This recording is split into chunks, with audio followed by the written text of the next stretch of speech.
Meeting in accordance with the requirements of the open meeting law, please be advised this meeting is being recorded and broadcast over Lunenburg Public Access. All right.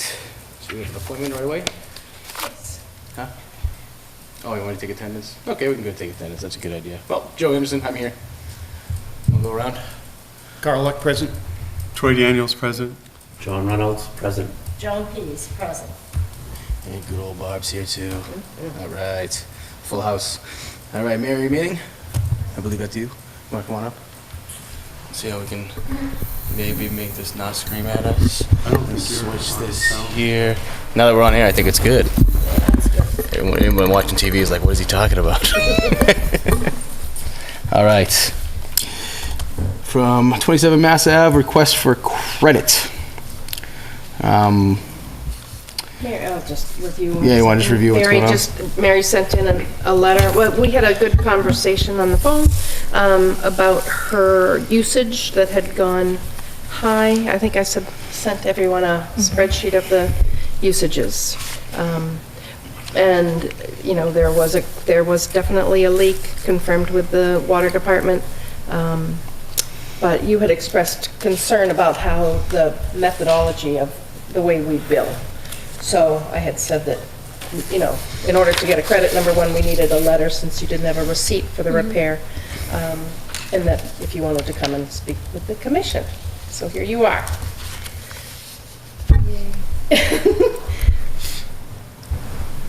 Do you remember your letter? I did write to you. Yep. and It's all there. Yep. I didn't bring it with me. Okay. I wasn't sure if I needed to. But yeah, nobody said I had a leak. I had a leak for quite some time, and the sewer is double than the water. So it does cost a lot to me, so I just figured I should be entitled to a, For a credit, is it 436.65, Bob? Well, Is that what the? that's what, Is- given like average usages or what we saw over the past year, it did look as if like 171.70 was basically an average quarterly bill. And if you agreed to adjust her to the average, that would be the potential credit. The issue more in the letter just too is that, again, she had questioned the methodology of how we bill, and that she wanted us to have a meter put in for everybody to go into the sewer, so we could actually see how much was going into the sewer, versus taking what the water bill says was her use, and charging her for that. But also that, she also mentioned power washing, so I kind of thought would be a good night with a TV audience to also talk about power washing. Okay. Power washing. Can I ask what kind of adjustment we're talking about? 436.65, that would be over four quarters. And then I did notice that this January's usage has gone down dramatically. but I don't know if it shows, but my grandmother passed away. I went to Florida, and while I was gone in Florida, you guys had like the big freeze, and my pipes, everything, like the teeny tiny little copper pipes are like all burst like this, Oh, this far apart, so I hope it's not like a big difference, but had that fixed right away. Because I knew about that. Right, good. Because January usage, which would have gone probably through mid-December, was down to 1,100 cubic feet, whereas it had gotten as high as 3,000, so there's definitely a reduction. So it maybe doesn't see the leak yet. When were you Oh. in Florida? Oh, it was in December, so, So it may be the next bill that indicates it. So which is okay. Everything seems to be. as long as it was fixed, and I'll just need information on when it was fixed and the repairs. If you have any receipts, it just shows the date. Oh, that- if it, Mr. Chairman, it was stated that the water confirmed that there was a breakage. Did they give us any data or information about what they confirmed, or what, if they gave any sort of credit on the water? I didn't see anything like that. Did you get anything like They that? can't give the credit because it's actually is water use for them, but it does affect us if the water department Okay. says that the leak. Yeah, that's on true. the- on the I had a leak once and they didn't give me anything. No. Because the water was used. Okay. So Barb, do you need any action from us, or is this already taken care of? I think we have to take a motion to credit the 436.65. Well, before we do that,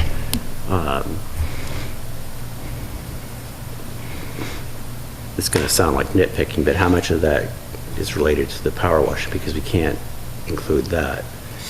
I mean, someone else came before us and wanted She to credit. She wasn't, I don't think she was. That was my opinion on the whole overall sewer billing, because it's not metered, so they don't know what goes, I don't go outside my house and power wash, but I'm just saying overall, like, how do they know how much it actually goes inside if I, like, Okay. Right. But use it it in other, it does say, we also use water for cooking, drinking, power washing. yeah, we've power washed something before, the So it's more general complaints about the billing than it is about the, just because you Cost. don't actually know right. the actual amount. I hear you. Okay. You have any more questions, anybody? Well, I think before we take a motion to approve or deny a credit like that, there's a question before us about how we bill and why we bill the way we bill. I think if we could address that, I don't know who might be the best person to address that, but I don't know the whole history about it, how we came to billing and things like that. I don't know, Carl, if you have any history of how we bill or why, or this probably works now, by the way. You can probably take that mic if you want. I guess I'm not sure what the question is, what you want. So How we bill is a pretty big subject. Well, the sewer bill is based on water consumption. Yeah. Yeah, I guess at that high level, if this thing's on, at that high level, I mean, we bill based on the water that goes into the house. That's how we bill across the board, unless there's an irrigation meter. And people who have an irrigation meter, we can deduct that irrigation meter. We also have a pool filling policy, so if somebody's going to fill a pool, which can be a significant use of water, they can let us know in advance, and then we can monitor that, and they know how many gallons went in, so we can deal with that. But otherwise, we have no choice but to assume that everything goes in the house, goes down the sewer.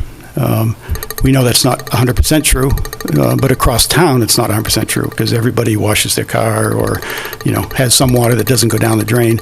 So that sort of gets averaged out in the rate anyway. Otherwise, we get billed on what we send out of town, so we have to be very careful.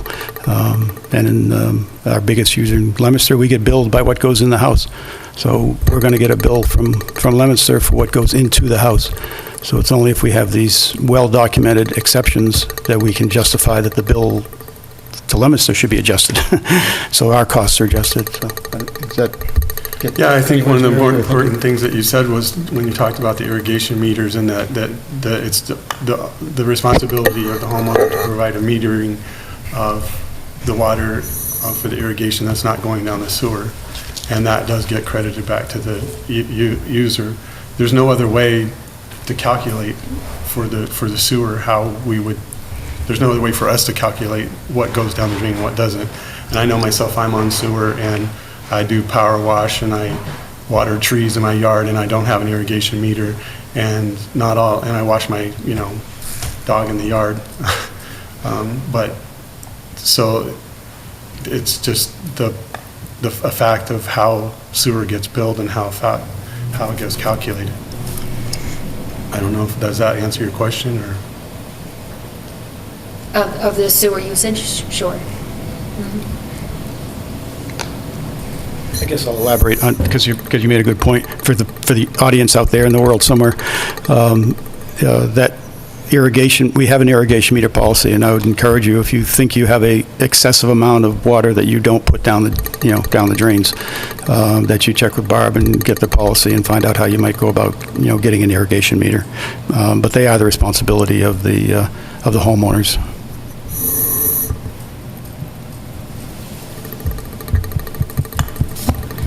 All right.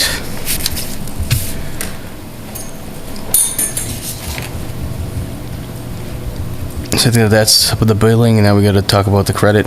We wanna, Now, the billing is this, she was billed 11/23. I think I see it. You set this out too, right? Yep. 11/23. Map's a little different. So what is this? This is 2017 versus 2016's usage, both monetary and cubic feet. Excuse me, Barbara, is that in the package? Yes, it is. What's It's the in, title? I will get it for you, just hang on a second. It was in package number, I'll just look at John. oh, Thank just you. look at that, okay. Under easy for all of LT us. 27.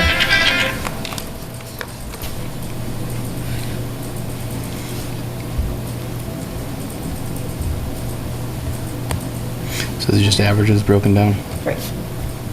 showing Which is that. how our policy states that we'll look at the last 4 quarters of normal. And that's how you got to this potential credit? Right. Okay. So it wasn't request, that's just, you just broke it down yourself. Okay. So Barbara, you're in favor of this potential credit? I am, just with the admonishment of beware of power washing and data. Yeah. And so that's how. I'm sorry, Bob, I'm not grasping this chart right away. Can you help, just walk me through what the numbers are?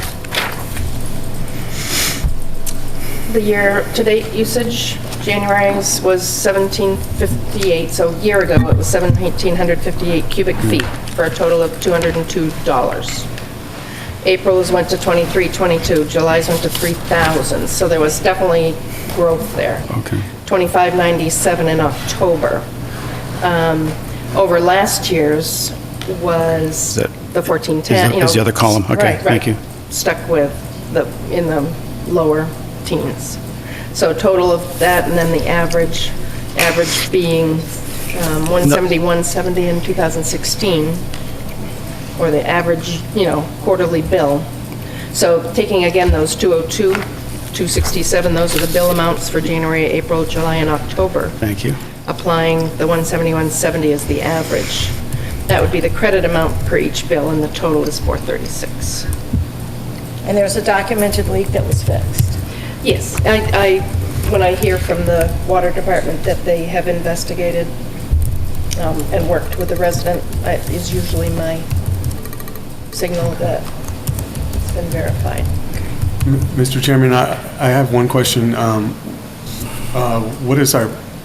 Is this consistent with what we've done in the past, and do we have a policy regarding when there's a breakage? Yeah, we do have a policy, and that's what Barbara did there. She did take the last 4 and you average it out. Great. That's how we came up with that number. So that was what we did here. Do you have any other questions before we do anything else? We want to make a motion? I'm not used to looking at the numbers like this. It looks like very high usages, doesn't it? There was a leak during the high. Even the historic. So this last column is the historic quarterly charge, $162. That was January's bill for a year ago, January. A year Right, ago. Or yeah. 2 years ago, actually. When the leak was occurring. Before the leak is 162. After the leak was 202, and then it grew over 2017. Right, so the quarterly charge was $160 to $190. Right. Is the historic quarterly charge. Okay. This looks like, it's again for numbers, because I thought a big percentage of our users were minimum charge, which is like $90. So I just seemed like big numbers to me, even the historic. So, okay, I understand the chart. Thank you. Okay, I'll make the motion that we approve this potential credit that Barb has calculated from the data following the policy. I'll second the motion for $436.65. All right. Any other discussion about it? All in favor? All right? Aye. Aye. All right. Unanimous. All set. I noticed you had paid the bill, so you'll see just a credit. When the next bill comes out, there'll be a credit on your account. Okay. Does it go across? I will apply it to each invoice, but it'll be carried as a credit on your account until Until it reaches Reaches that. up. Reaches that. Thank you. Okay, thanks. All right. Next appointment, Audra Sprague. Is it Sprague?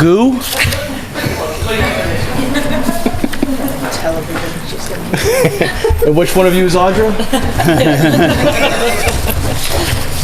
All right, Audra Sprague and Graham Sprague from Tilton Ave. Obviously, I know them. Sort of hope. You hope so, anyway. This is how I treat everybody in town. So Audra is requesting we do a town meeting. Well, it needs approval to extend the sewer service area, and we gotta apply for extension, but policy, as it's written, she has to come here first to kind of discuss with us. But I don't know, Audra, do you want to bring up more than just that? Because I know Yeah. we've been talking about some other things too. Yeah, so obviously, our septic is not feeling well, so I'm hoping, small hope that it's frozen ground, but I guess we'll find hope so, out. too. But in the process of this, I've learned everything there is to know about the comprehensive water management plan in Lunenburg. But Tilton Ave, for some reason, was taken off of the Area 4 need study area, and it doesn't, there's not really a whole lot of documentation as to why, just that there was a previous study done, and so they took it off. And when I talked to Jack this morning, he said that it was like a door-to-door thing that he went back in like 18, 20 years ago. So now my question is kind of, can we revisit the decision to take us out of the sewer service area? Because anything in the extension or the private extension or getting the neighbors is a fortune for one family to try and pay for, or a couple, like without a betterment, without the, going 20 years like onto the, so I guess that's really my first question, to see if that question can be revisited. Is it possible to come out of the Yeah. Because even non? from like the beginning of phase one, like it defines it on the map, it'll show Tilton Ave on the map. But when it lists the study area, our street isn't even on there. Like, I don't even know that it was ever, like, I think it just kind of fell somehow out, and then all of a sudden in phase 4, it says, from a previous study. And I don't know if that was policy, if they went and talked to everybody. Like, I'm not sure why just the residents on Tilton Ave, he went door to door to ask them. I can put in some.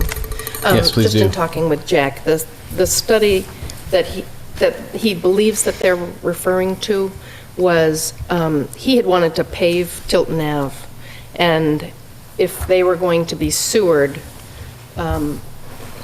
he didn't want to, so he had gone door to door at that time. And he said, he had a letter, he cannot locate it anymore, with everyone's names and their vote, whether they would want sewer or not. So it was voted no? Based on, right. That's why they That were was like taken an- out of Well, also that, but also in the CWMP, it mentions most of the lots are gravel, so they were not, they're perkable soil. But when you look at the, like, analysis, like, all of Tilton has, like, especially on the left side, it's all the red, like, high, not suitable areas, and it says, so that's what I can't, it seems to me like that area on Tilton is worse than almost the rest of the whole, service area, or study area for 4. Mr. Chairman, if I may? Yeah. So just to, I would hope in general that, it's just my opinion, that we would always be ready to revisit anything that a resident requests, so I hope we get there. But in the meantime, the survey you're referring to that Jack took, when was that, when the sewer was initially being put in, back in 2001 or some silly thing, or? Okay, so nothing, Late 90s. okay. So it's interesting. It'd be nice if we had the document, but I don't think it's at all relevant. The CWMP is not based on asking people whether they want to or don't want sewer. The CWMP is based on need. Right. So And I they think we found need to we need to be consistent with the CWMP and look at, if we're going to revisit it, which I hope we do, we need to do some homework and go look at need, go look at what the data is, or not. We may need to talk to Wright Pierce, And that's my line, this is the rest of it, you know, to get a little bit more into the data. You know, areas that we considered having need didn't have, there were no surveys. It was based on the ground, and no area, you know, I'm sure is complete that everyone needs it. In every area, there are places that can put septic in. It was more of a general area, predominantly, not predominantly. So I would support, you know, revisiting it, and I think we need to go do some homework on the CWMP and the area conditions in general, not just on this lot, but on that street, because it is very, I missed it completely, and I was there during the whole CWMP. I didn't realize that there was this one little hole in the sewer service area called Tilton Street and surrounded by everything else. So I think it may or may not have been considered then. I have no recollection of ever discussing it or pointing it out, and I think it's appropriate that we go revisit it. If I may. Yes. I agree. And I also have heard many times people say, well, the engineering report said this, and I have never seen that original engineering report, which would tell us about the ground based on need. That's the CWMP. It's all in the CWMP. Everything we have is in there. Okay. And So where all is that that? data is in there. It's in mine. It's in Barb's office. Okay, Great. here's my area. Way more than we did. Yeah, there's several. Oh, you have the one with the actual drawings. Wow. But Barb, Yeah, and I I, think there's that no- 808, saying, based on past studies, Tilton Ave It's is just- gravel it's and just able to support on-site septic hole in the systems. middle of Additionally, a prior everyone else survey. there. So that was Jack's idea. He didn't know, but he said, this is, so that comment in there about a prior survey relates to this thing Jack did. we don't know. That was Jack's So- summation. This is your hearing. He was like, well, I did this, like. Mr. survey. Chairman, for practicality's sake, it sounds like your septic's in failure now. Well, it was And- just full, and so it hasn't like failed, like we just actually looked at the thing today, and right now it's right where it should be, but it's functioning, but it's like, Okay. we know coming So- up, it's gonna need, you know, Just for the sake of argument, it's failed and you need to do something about it, either a new septic or or connect to the sewer. The process is a long process that we're talking about with investigating it and doing need, and it's separate from a sewer extension, private sewer extension.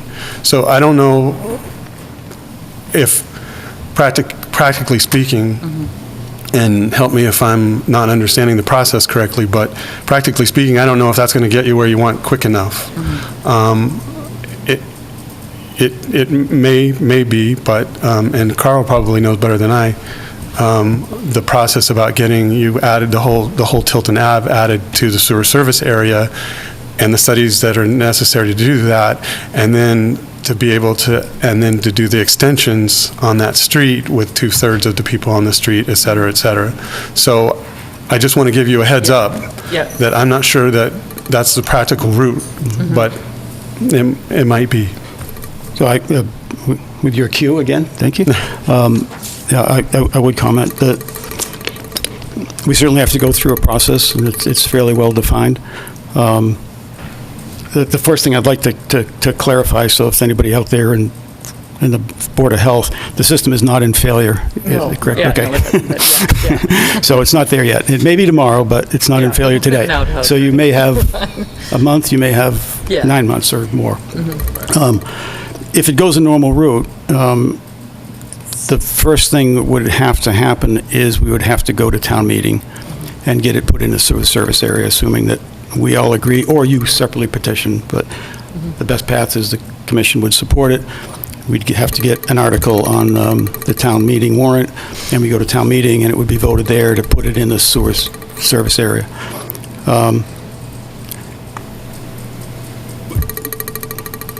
Assuming that would pass, I don't think we've ever been turned down on a modification.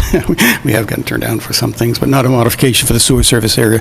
So depending on your state of urgency, if that's going along and it looks like if we're going to get to town meeting, a lot of things could be started in parallel.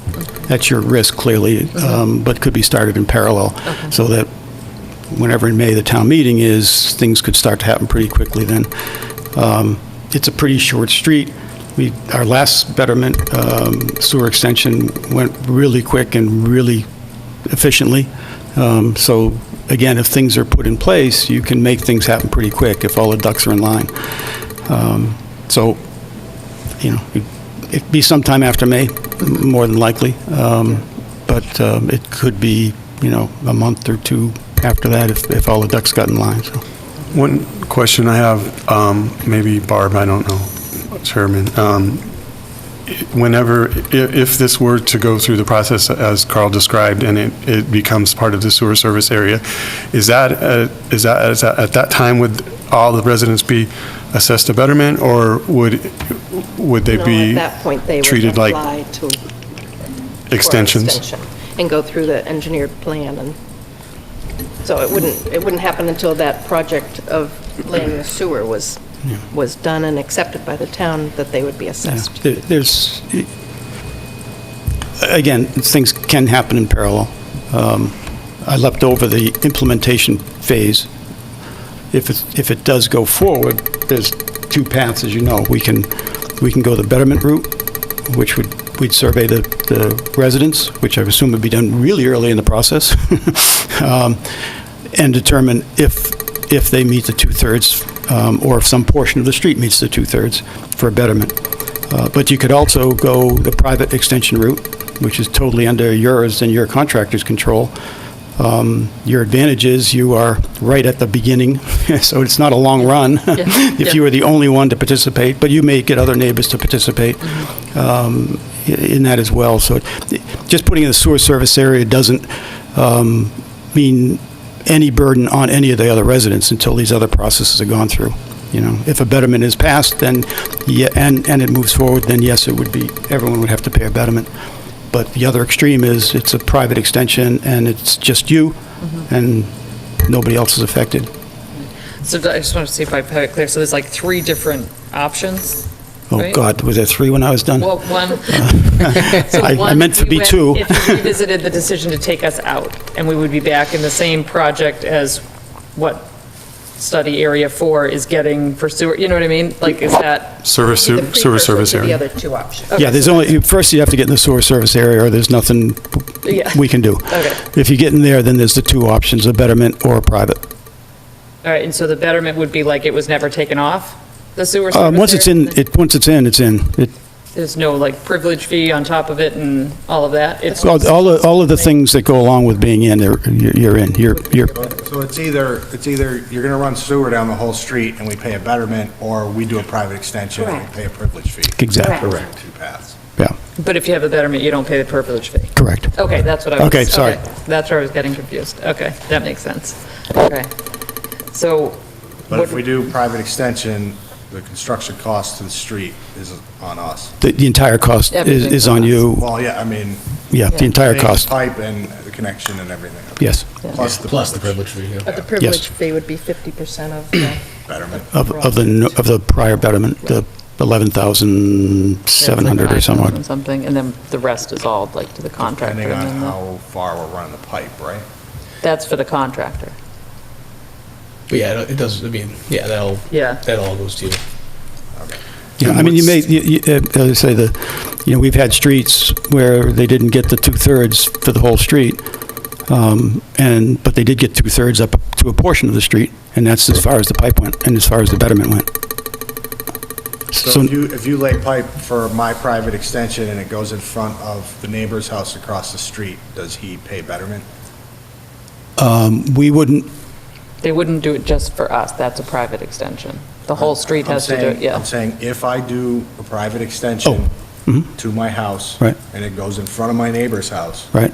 Does he have to pay betterment? Nope. It's No, just there? because we paid for it. Okay. Yeah. It's your little business there. And if you can get him to participate, that's great. If you can't, If he wants to connect to it, then Can he we would put pay a toll on privilege. it when he wants to? Yeah. if he doesn't participate, and we've had this situation, we have it real time right now, where a private extension was put in down a street, and not everybody participated. Some of them, maybe half, or some of the people did, yeah, we're going to jump on board, and they paid their share of that cost. Anyone who did not come in, and they paid a 50% betterment, a percent privilege fee, sorry. anyone who did not choose to participate, wants to now jump on that line that those people put in, can do that, but they pay a full betterment. Okay, gotcha. Barb, can I ask, what's the deadline for the warrant? If, March 22nd? yeah, so it's pretty, It's soon. Oh, well, that's good. So we would have to decide as a commission if we want to submit an article for that warrant on March 22nd to include the street, right? is there another path to warrant by residents, or no? I think. I believe there, Submit a citizen's warrant, Yeah. but it would help to have the sewer commission. Yeah. Right. I'm just saying, I don't want to give the impression that's the only path. Right. Yeah, no, Yeah. I think you mentioned that today, yeah, okay. Should we do both? Does it matter? Or? No, because if the commission's Yeah, I going don't to know if it support it. Just then- saying, like, Well, I think if we decide, I think it would be appropriate to revisit that area.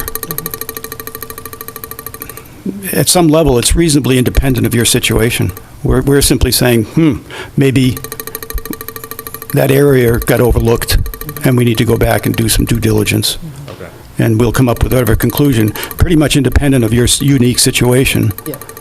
It'd be based on that area. It'd be based on all the houses, all the conditions for the street. The CWMP and all that stuff. Yeah. Well, this is excluding it. Oh, it's not in here. So either way, no matter what, we have to, Be going back and looking at. So we would have to approve a study it, yeah. first? no, we can approve the extension going to town meeting, to the warrant, and then we can all talk about the CWMP and that thing as a separate item that we can do in parallel, waiting for the town meeting. Yeah, I think that's a separate work stream, and, we can take the first look at it and see what questions. I'm sure we're going to have to go back to Wright Pierce and ask them some questions, so there would be some cost on our side. But a lot of it is, we could do. We're familiar enough, with it and what the methodology was, and the graphs are all there. I mean, they did the whole town. They looked at all the soils, so all the information is there. It's not a huge leap to When you say it's there, it is. there. It's in that book. Okay, John said, So, it is or it isn't in It's there? in 4 books that are that The big. question I have, though, is, That's what I'm asking. So there's additional references. Got it. correct me if I'm wrong, but it's our policy that if you're not in the service area, then it wouldn't, and you'd have to prove that you couldn't put in a septic in order to get a private sewer extension. So there's additional information needed, I think, for me. I don't, and that's correct, or am I correct? Yeah, if for this case, based on our policy, you're exactly correct. Our position, and it's clearly stated in even our charter or our mission statement. If a resident such as you came forward, you're right on the edge of the line there, and said, I want to put my lot in the sewer service area, period. The expectation would be that you would have to prove that you cannot put septic on your site. If you can prove that through whatever means this commission deems necessary, then historically we have added such a lot to the sewer, a very small confined lot to the sewer service area based on need, and then you're in. And then that's the private Then extension. then it still has to go to town meeting. Yeah. But then it's really just a rubber stamp because we've got documented need for a very specific, easily identifiable entity. But am I understanding that you feel this case is different than that because it was Then- originally in the sewer service area and then pulled out? I don't know that You history. don't I know haven't that. done the Okay. homework to see in, out, or anything else. There's some other fuzzy things in that area. I see some maps. I know I bumped into a map that shows a pipe going a little ways up Tilton Ave, which puzzles me, and I know that the first house up Tilton Ave is on sewer. Jack So said he thinks there's it's maybe something. 90 feet up. right? Right. 80 Hmm? feet. Oh, so the pipe does go 90 feet up the road? Like, Yeah. he said with an Okay, so, extension like because eight- when I go online, it doesn't show a pipe going up. But I glanced somewhere, so you have confirmed that the pipe goes a little ways up Tilton? Yeah, Jack confirmed that looking at the permit to connect for 7 Tilton Ave. Okay. So, I mean, you're literally, I don't know, 50 feet or something from the pipe. It's the same issue we face and every time that a person's not in the sewer service area. It's the same issue, because we had other houses on other streets that they're the last house or the first house. And we weren't able to do it because they had multiple 5 acres or whatever, and were able to do. So it's the same issue anytime you're not in the sewer service area. Good. Thanks for making it clear for the people out there. Have you had any discussions yet with anyone about whether your property would be able to accept a new septic system? Yeah, I mean, Dan's been out there to look, but it hasn't, I mean, it's been frozen solid, so, but, I mean, for me, There's not a lot of room back there. it says it's .96 acres, but when we bought it, it said it was .69 acres. Yeah, the So problem is- we've been paying taxes on .96 acres, so it looks like it's an acre lot. It's not. There's a stream and Right behind the properties. drops down and there's a low spot, and then it drops down again and there's a stream. So, and there's a good, what is it, 100 feet or something that you have to be from the stream? Yeah. And then Some that doesn't leave a lot of space, and Yeah. I don't even have a leach field, I have a Seepage dry gutter or well. something. Yeah. Yeah, we don't even have a leak. So I don't know that there's enough room or that the ground will take, without serious modification, a leach field. Yeah, so there's a lot of unique things about this. I said, yeah, it's a stream, but it's a perennial stream, which is significant. There are 200-foot buffers to perennial streams, and it's even worse than the wetland, where there's a 100-foot requirement. A perennial stream has even more stringent, I don't know exactly, relative to septic, but, so there's an awful lot of issues to be looked at for septic, but they would need to be looked at if that was the justification for getting put in the sewer service area. And for us, if we're going to spend the money, like, for me, I'd rather, Connect. connect Not have to and- worry about it. Right. you know, and because if we were put back into the sewer service area like originally was, slated to be, then I can get a betterment and pay it over 20 years and then pay the connection. Otherwise, in town, you have to be low income or elderly.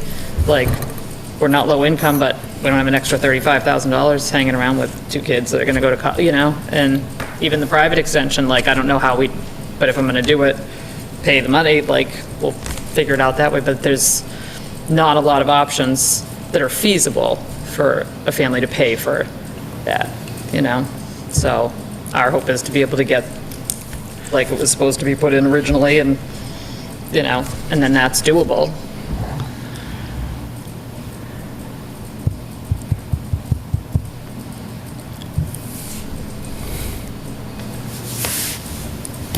Anything else? I would just make a motion that we take the action to go look at that Tilton Street area and see whether or not it does qualify as a needs area. Second. Any further discussion about that? All right, all in favor? Aye. Aye. So, for them leaving tonight, what are we... Because there's really more of an extension request. So right now, it sounds like we need to do a little bit more to find out the need. Well, you can't technically request an extension for something that's not in the sewer service area, Well, to go to town meeting, I guess, really just kind of... to get it put in the sewer service area. Right. That's what I heard, the request being that we revisit it, and why I made the motion. Okay. So we are going to So we're going to go revisit that. If And we have they until want to when? pursue in parallel to, 22nd of March to go put it in town, On a warrant. to get it on a warrant for extension. We have a little time there. I think it's But- important what Carl's saying, the parallel work. in parallel, they may want to make sure they understand the need question of their specific lot, because we may well go through this and find out that, well, it doesn't, the area doesn't belong in the sewer service area, on the same principles that the rest of the decisions were made, but they still may be able to prove a case that they can't put septic. And if they can't put septic, then we still need to make that decision that, yeah, we want to put that little piece of, that little lot in the sewer service area and go to town meeting with a different request. So if I'm correct, then they need engineering data to show that you cannot put a septic tank. You said you worked with Dan already? Yeah, trying to we were figure it just out. kind of waiting till this to kind of go forward with, Yeah. until the ground thawed a little bit. Which would mean you might want to contact the Conservation Commission and find out about the buffer zone for the perennial stream. You might want to get some engineering report about the perking of the ground there, which you can't do till it thaws, but Yeah. you can contact people and start these things, especially with the Conservation Commission and the stream. Am I correct there, Carl? Yeah, no, Yes. perfect, thank you. And so, those are concrete steps you can take now. Okay. And gather that data, and it will do nothing but help your case if the data is what we anticipate it being. Okay, Okay, great, great. thank you. Thank you for the clarification. All right. And in parallel, are we doing anything, do we need to do motions and stuff first, if we want to look back at the CWMP and find out why it was removed and things like that? I think that's what the motion was, to look at. Yeah, that's. So we still have all together? There is a All right. motion. So that was the motion, okay, so we're clear there. I mean, I could, with whoever else would want to, Well, just Carl, go do I know some you're all homework and over look it, at the, look at the CWMP. I was gonna say, Carl Luck's the guy, whoever wants to join him. Yeah, I wouldn't mind. Audra's gonna join I him. want to learn about the CWMP. Great, yeah. So, I'm not clear now. So we're looking into why it was taken out, or we're looking into whether or not there's need? Because we want to know if there's need. Whether or not We don't it care, doesn't matter why it was taken out. right, We're looking into If it should be if in. it should be okay, based on, got it. That's what I was hoping for. Yeah. Yep. All right. We're all in agreement. Probably a million, but no, so I just wait to hear from you, like, Yeah, what we'll keep you, happens. we'll keep you. Or you can start on the parallel. Yeah, we're gonna start yeah, that, but I start mean, that like, on that, yes. Yeah. No, we voted this, yeah, we voted on the motion, we're good. Thank you very much. Rick, Yeah, move just along. take it. I know. Yeah, those are, we borrowed those. Oh, you took Yeah. it? I was gonna say, how'd you get Those- these? Yeah, we borrowed them. Yeah. I have one comment on that, unless it's been solved. I think I heard that the library is supposed to, but doesn't have copies of the CWMP. They They don't. used to. Oh, they don't? That's how I borrowed those. They have Yeah, to. or maybe they don't know where they are, I don't, paper, give them Yeah. one every They said it phase. used to be there, but then she couldn't find it, so. she Maybe we said should that make she copies goes- of this. Yeah. We should probably copy that and give it to them. There should be a copy in the library. well, I think we should check the library for, because I mean, I've asked for stuff at the library too, and Right. depends on who you ask. Yeah. Take it easy. Right. It's pretty big to disappear, and it's not exactly thrilling reading. Yeah, it's probably there, you may want to just touch base with them. They used to, I took them all home. OPEB funding? OPEB? Mr. Chairman? Could, I suspect that this, I don't suspect, I know that this conversation that we're about to start, because of our great opportunity, we seldom have the opportunity to have Karen here during budget time at all, so I usually have to bug her offline. But I'd like to request that, since this is going to flow into some other budget issues that Karen can help answer, because we've got a short time frame here. I'd like to request that we, before going into that, do the public comment part of our agenda, because otherwise we'll do it at the end. I assume you have public comment, is that? I think I do. Oh, okay. Sure, Carl. It's a very self-serving request. Yeah, you didn't hide it at all. Thank you, yeah. Real subtle. Pretty transparent. Okay. Yeah, on November the 3rd of last, two members of the commission called for a special meeting to address issues that they became aware of as a result of a one-on-one meeting between the DPW director and one of our commissioners. These claims were, one, that my communications with a supplier had resulted in a supplier being willing to quit Lunenburg, and two, that I had brought the integrity of an engineer at our supplier into question. The initial call of the special meeting, which included these claims, also included my name inappropriately in that public document. I, of course, knew these two claims to be false, and on November 3rd, received confirmation directly from the manager at the supplier in question that there had been no such issues created by my interactions with the supplier or engineer. Since that time, I've been working with the town manager to establish if the source of these accusations was the director. She has now confirmed that although the director did express some personal concerns when he met with the commissioner, the director denies having made either of these hurtful and false claims. Even though this has caused me significant stress and anxiety over the last 3 months, I do not take this personally, nor do I seek any further action to right this wrong. I am satisfied that the truth is known, that these claims have been confirmed untrue, and further, were not made by the DPW director. I'm encouraged that the town manager sees this as a learning opportunity, as do I, and that she will be working on an employment policy regarding the correct communication channel for town employees to use when they have concerns about a board or commission. I hope we can all learn from this unfortunate experience, put it behind us, and that operations and commission can now focus 100% of our efforts on the important job we were elected and hired to do, and on behalf of our residents. Along this line, my hope is that all our commissioners will now show the same interest and energy that they did in this matter to resolving the still open question of inconsistent data that has been provided to us by our two engineering firms, which stimulated my direct communications with the supplier that began all of this.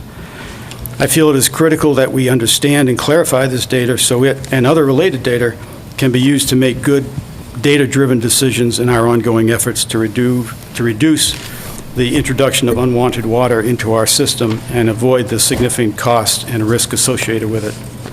I thank everyone, especially the town manager and the Board of Selectmen Chair, for their help and support throughout this process. I'm happy to have it behind us all, and I'm anxious to get back to the hard and important work before us.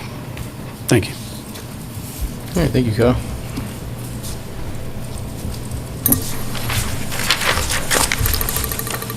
Welcome, Karen. Mr. Chairman?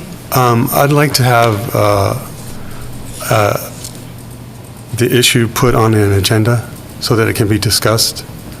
I don't think it's appropriate to have in public comment, and I don't think we can discuss certain issues on it. There's some questions that I have. There's also some comments that I have. And so I think it's appropriate for it to go on an agenda to be discussed. Okay.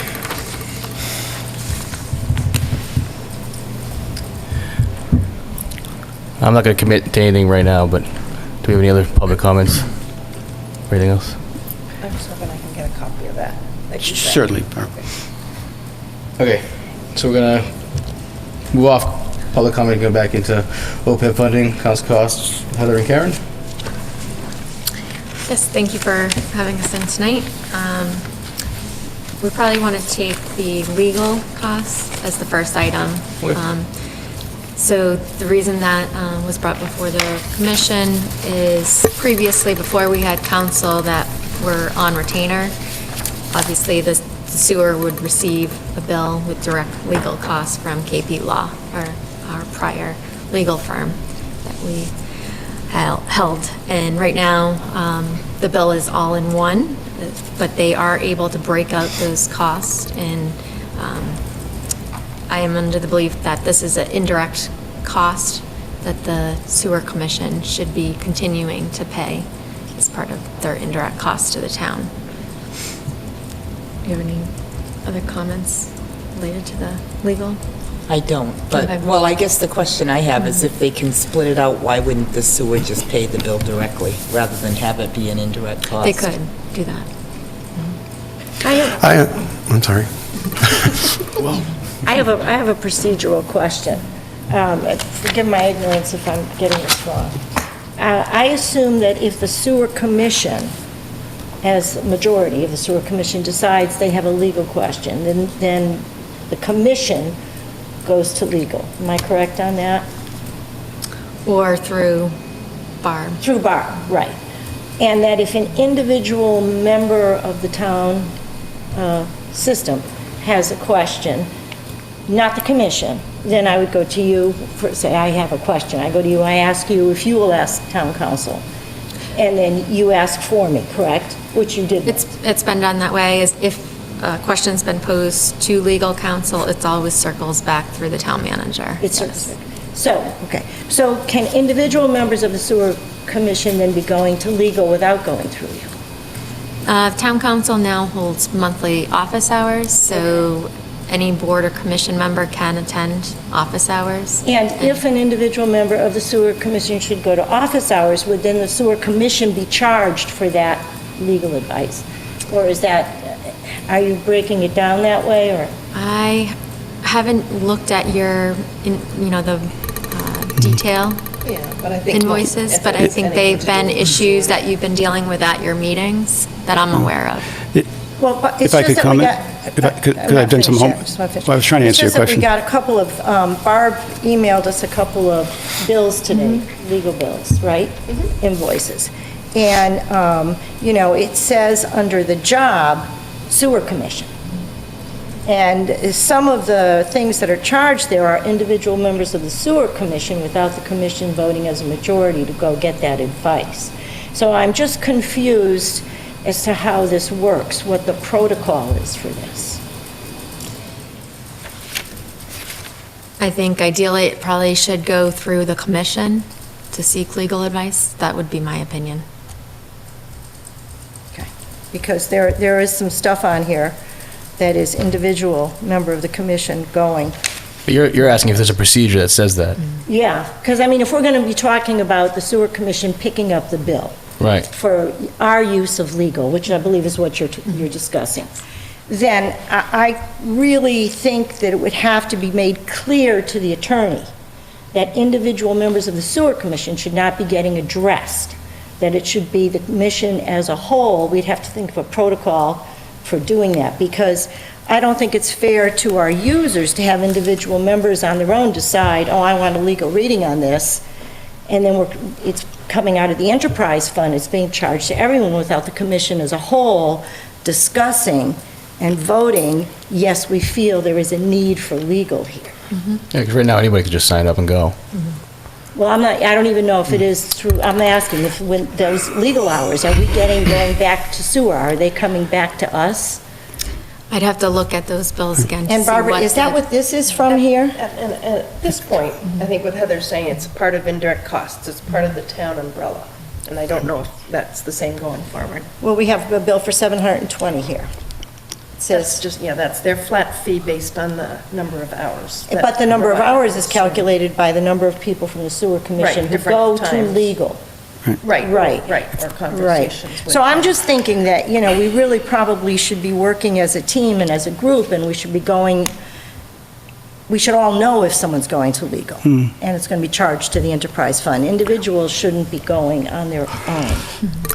Mr. Chairman? Trying to go backwards, to the last point,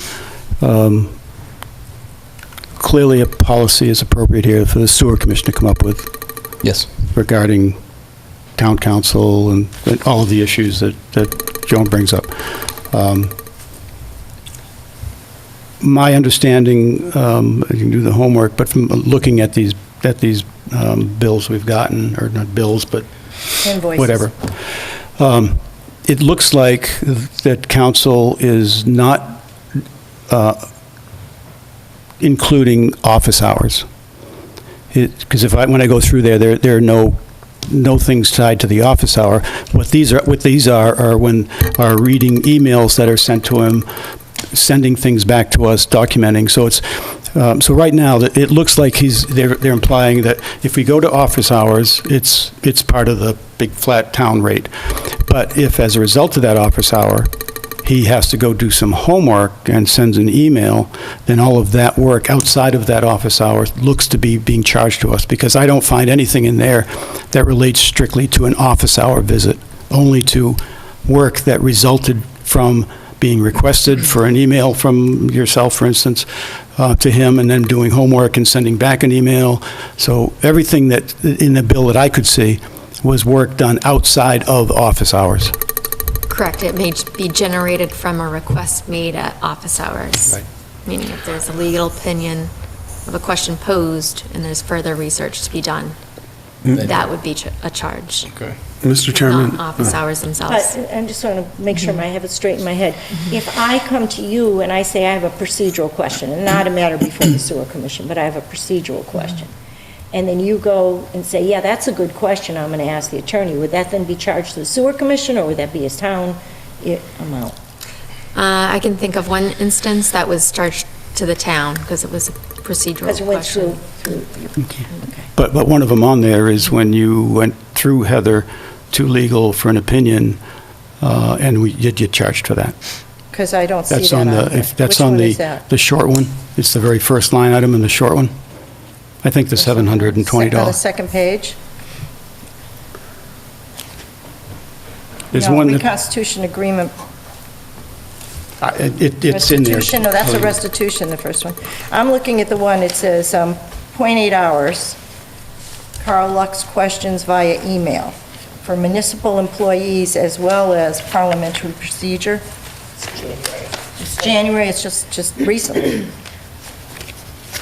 January 8th, 2018.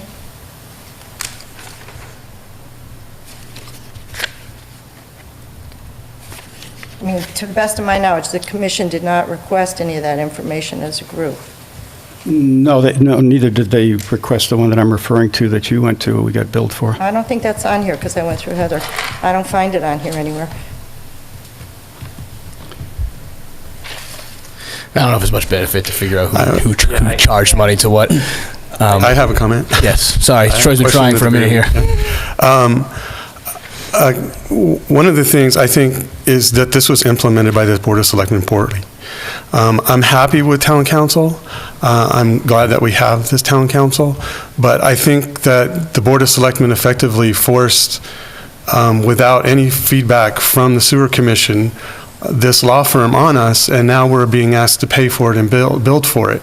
And then at the beginning of this, we were told that we had office hours available to us and that it was an umbrella that was covered by the town and that we could go to these meetings with the town council.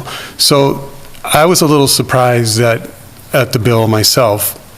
And I do think that whenever you're asking a board to pay for something or when you're asking them to contribute towards something, that they should be included in that decision in who's going to be providing that service. And that's my comment. Good comment. These have not been paid by the sewer commission. This is more. But that's proposed, is that? Right. It's- Yeah. In fairness, certainly I brought this issue up because I felt that the legal costs of the sewer commission should end up in the enterprise fund and not in the town. So relative to looking forward to the budget process of what we do next year, we need to account for that if we're going to get these costs. So I think it's appropriate we be addressing this and come up with a mechanism, and it's just being proposed now, and these are examples of how it might be handled, so that we can do some budgeting and we can come to agreement with the town how it's going to get handled in this kind of a way or some other kind of way. But all I could think, if you look at the longer one, the 8-page document, The first one? I don't know if it's first or second, but it's the 8-page one. If you look at page 7, and where those are all sewer commission, if you see that it's highlighted, all of these are sewer commission. The first one is received and review emails of D. Marino, who I don't even know who that is, and JP's with questions about sewer commissions, 0.3 hours. That's the one I went through Heather with, yes. Yeah, so I'm saying that those are here too. If you look at, there's 2.3 hours of Yeah, but that. that was my question. If we go through Heather, is it going to be charged to the town or charged to the sewer company? This is your answer, I think. In But this, this is not charged to us, this is just an invoice, there's no bill to the I'd sewer have to look commission. at it. it's the same category as all the stuff that's been given to us. This is the sewer hours that would be, I think the model was, that this is what we would be charged if we went this route. Right. That's how they could Right. split it out that way. Right. So that 2.3 So hours anytime would we did be, even go through you for a question, it would be charged to the sewer commission. If it's sewer related, yes. So then, going to what Troy said, then can we pick our own attorney if we're paying for it and not use the town attorney? I mean, if we're going to be No. paying for it out of our own enterprise fund, Troy's comment, we had no input into the decision. She had. Yeah, statutorily, the Board of Selectmen are the only executive office that have power to hire a town council.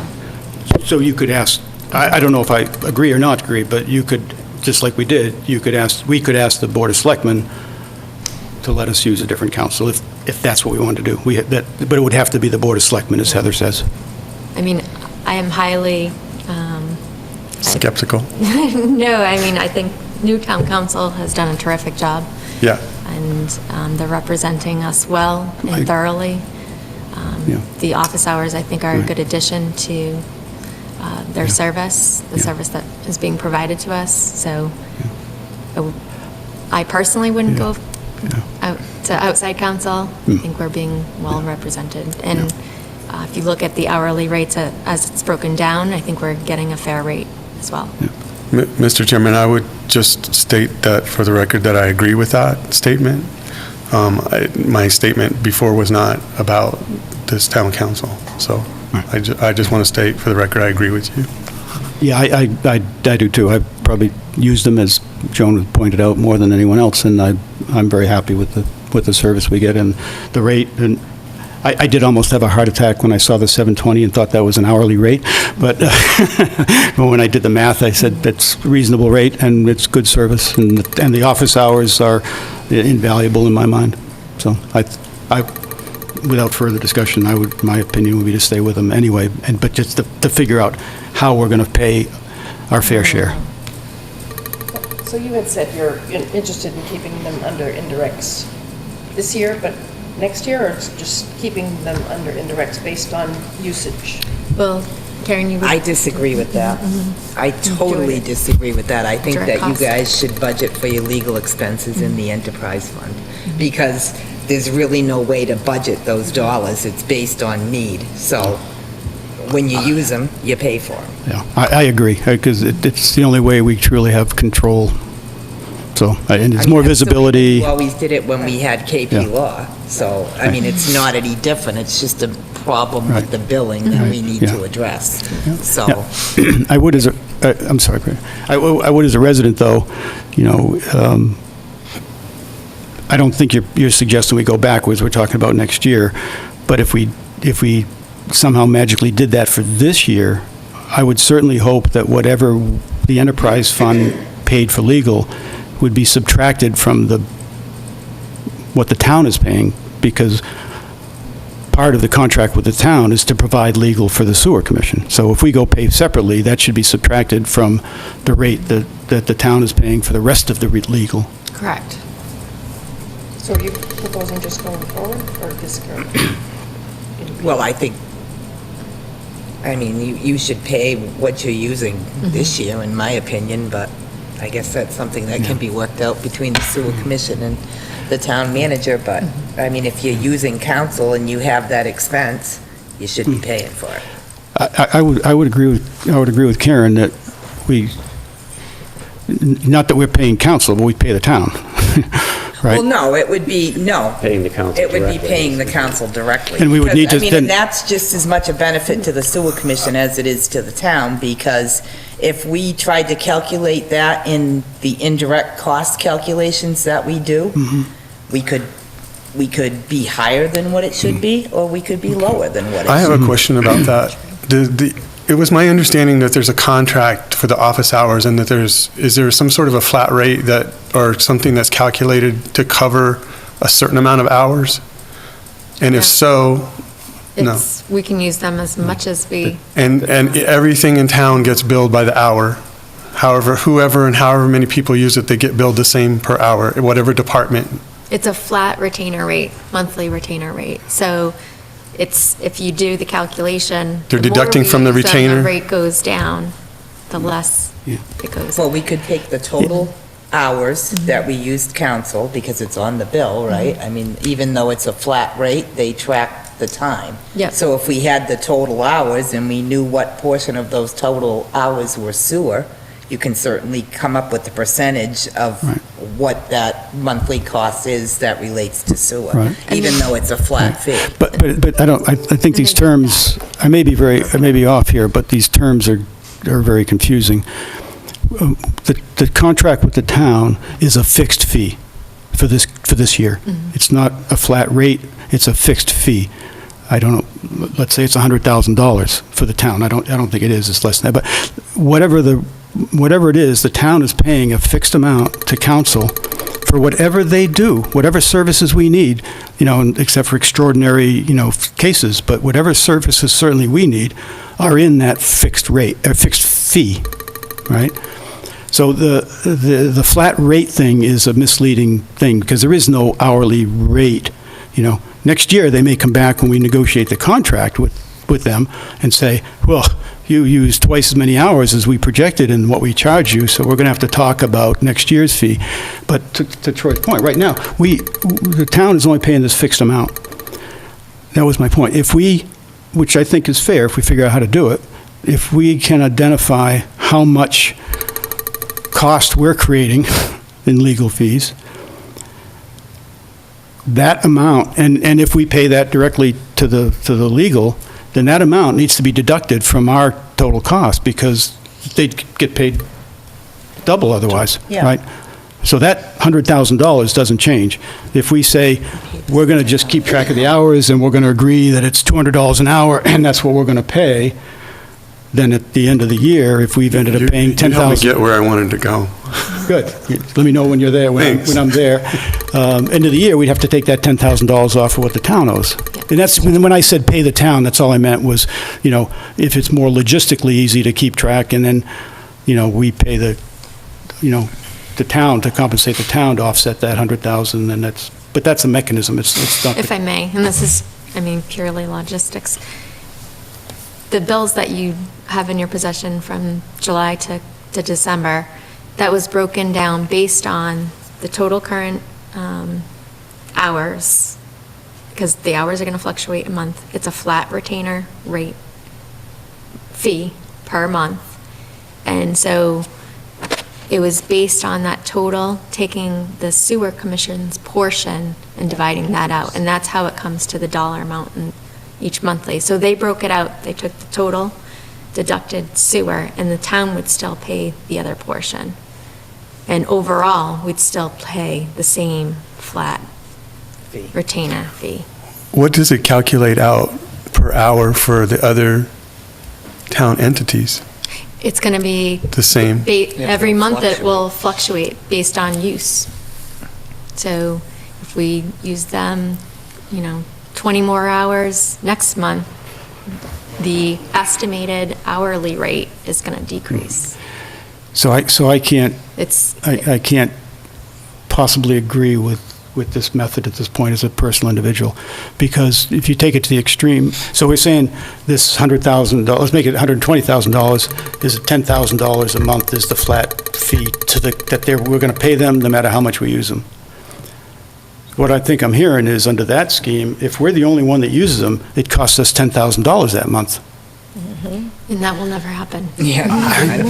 But I'm saying that the methodology doesn't. So I would be dead set against that, and I, as a commission member, would be dead set against doing any transactions until this whole thing it's done. I agree. They have no mechanism to bill us directly for anything, quite frankly.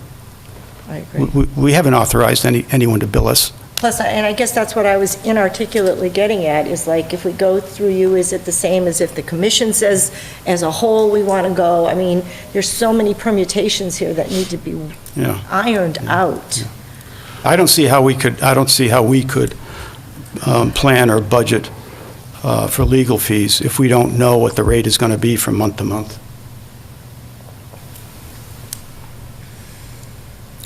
We could use this year as our base and use an estimate and do a projection for hourly and do an agreement that way as far as what would be the base rate.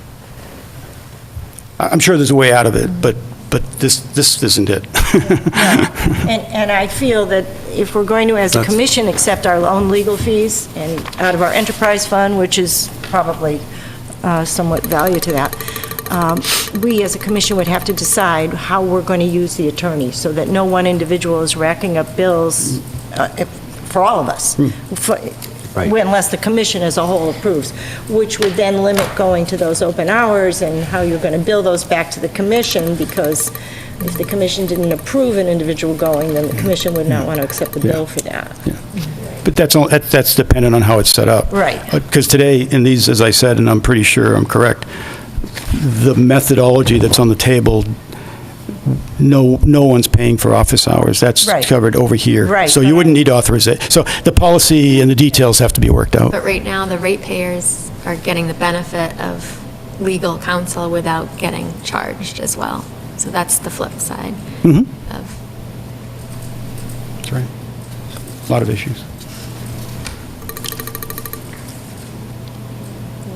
My feeling is just up until this point, we were assuming or been told it would be under an umbrella, that it was covered and we had these office hours. So Yeah. I think, maybe deciding from here forward how it could be handled. But I think up till now, it's unfair to go back and say, well, no, you owe this because we were understanding that it was covered as Right. for the town. Right. Granted, the enterprise fund, should pay towards it, hopefully indirect costs. I have no idea if there's any recoup for that, but, I see that it needs to be done. I just think going back is hard, going forward. yep, we can go forward and plan that way. I mean, honestly, that's the way it was presented to us. That is the way it was presented to us, that we were under an That it was the umbrella and that these office hours are available to you and, Because our usage might have been different had we Yeah. not been presented with that frame of reference under which we were operating. true. So does that mean assuming no cost to the, I don't understand. Do you mean that it was presented as an umbrella and that the town was going to bear all the costs and the sewer had Yes, legal counsel? it was presented to us that we could go to office hours and there was no cost to us. It was presented to us that way. That's true. Office hours is no added cost. Well, but if It's something, yeah. Yeah. the legal research required, So I guess Request. we're dancing around, how do we figure out what is our share of the fixed rate? Right. That's the question. I'm not an accountant. Maybe Karen, What you, has the sewer commission historically spent on legal expenses? You can look at the, I know. yeah, Very, some years a lot of money. I mean, do we have it on the budget here? Yeah. It's got 3 years. Well, we right have here. last year's. Right, We I have- got more than yeah. 1 year here, I got 3 years, right? Because it's got 16, 17, 18, 19. Barbie, do you remember right off the bat which page it's under? Yeah, it's under purchasing service. Legal counsel, yeah, but this is, So actual for FY '16 is 4,200, FY '17 48. This year we've spent 1,500, but we still have more, 1,500 still employing KP Law for the one issue that we're working with them. So normally, last couple years anyway, about 5,000. Okay. I mean, personally, I don't think we're going to solve it here, but I think what they've given us, these invoices, is a good basis, that the office hours are included over here, but anything that goes outside of that office hours, we pay for. So I think, and they keep good records of it, and everything on there looked appropriate, was outside of office hours. I think if we could simply agree to a rate, whether it be, a reasonable legal rate per hour that's fixed for the period, then I think that's a mechanism we could use. Then the only leftover loose, then we can at least budget, right? but then we have to subtract from what they're Then paying. it's just the mechanism, how do we pay that amount of the invoices? Is it directly here, directly there? How does it get offset from the The town's offset, agreement? yeah. But those are just. Right, well, and under this scheme, to Karen's point, you're asking the sewer users to pay a higher rate. Sometimes if the town uses less. So that's not really, that, our interest is to protect the sewer users as well. No, and I understand that, but I was just saying, I'd like to do that calculation just to see what it comes up, like even if we looked at those last 6 months, just to see if we use that calculation, what that number would be. How many And varies? then one of the things that I just said to Heather is maybe look at the town's total operating budget versus the sewer enterprise budget, and whatever that percentage is, apply it to the total legal appropriation and charge you that much for legal expenses. Just to look at those two different variations and see what those numbers look like compared to what's been spent historically. Right. Yeah, I think, we're not going to solve it here, but No, I think, it I think won't. someone on this commission needs to work with Karen with, here's some, different strategies that could come back to the commission and say, here's the strategies, and get our opinion and just come to a conclusion that works. The good news is we all just want to make sure we pay the fair share. Right. That we protect our rate users. We have some degree of certainty in what's going to happen. And the rest is details. And I'm not even sure that we shouldn't pay for office hours, for the commission, because, I don't know, I mean, that was a. That's a an covered, offering. that's a covered service. We don't get a charge for office hours. No. Yeah, I think. But then from- if anything is generated from the office hours, then, Right. so we have to be careful if we're going to be budgeting for this. Yeah, you have to be what's careful generated. what you ask for in the office hour. Careful what you ask for.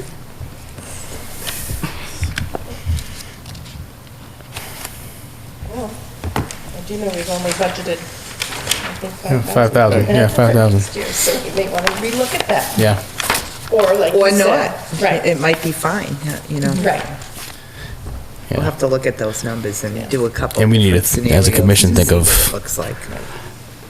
Yeah, and you're right. We may look at this and say that, okay, this is good, and there is no uncertainty looking backwards. And we say that looks good, and we should keep doing that.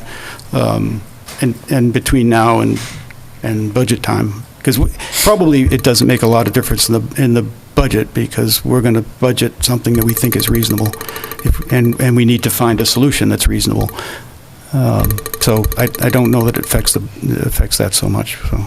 I think we need to go work it. We need to put together some people and go work that issue, and then move on to OPEB. The funnest topic on earth. All right, so we're done with the council bills. OPEB. So Sorry, do it I makes just me laugh. assume until we come up with some other plan, things are status quo the way they are with legal? Yes. At the present time, and it's under the town at this point? Yes. Yep. And we will not be going backwards, whatever we come up with, we will be going forward. Correct. Thank you. So on to No, OPEB. not sure Karen and I agree, but Well, yeah, you know I disagree. I'm looking I'm out. not sure I agree either. You say ratepayers, I say residents. Okay, OPEB, other post-employment benefits. I actually had a conversation yesterday with our actuary because I wanted to make sure that the numbers that we were presenting to you tonight were the correct numbers. If you look at the schedule that I gave you, that is based upon the actuary that was done as of June 30th, 2017. I don't think I have a schedule. Do I have it? Yeah, they have them. Okay. It should have gone. Oh, is this in here? It should have gone all the way around. It's just that Looking for one it. sheet that says Odyssey Advisors. And the two numbers that you really want to look at are the two that are squared. The calculation when they did the actuary for the town, the total OPEB liability for the town was $48,721,731, of which $129,481 is directly related to sewer and to Barb. Excellent. That was one of my questions. Thank you. And what that is that's everything that's accrued for Barb's time that will be paid later in time. Through June 30th, 2000. Based on the valuation through June 30th of 2017. So that number, the OPEB liability right now for the sewer enterprise fund is the $129,000 figure. Can I just ask you how, because I'm having a tough time putting this all, into perspective, because I see a $48 million number, I go, oh my God. If that's the liability, if that's the, whereas it's maybe more a philosophical question. If that's the, would I interpret that liability, that if I were able to cut a check and open up a bank account right now for $129,000, whatever that number is, $1,000, and put it into that account, that I would have no liability? You would have, the $129,000 figure would go away, but there is an annual service cost that, as long as you funded that balance on an annual basis. Yeah, as long as, now it's just the data, So- as you go, right?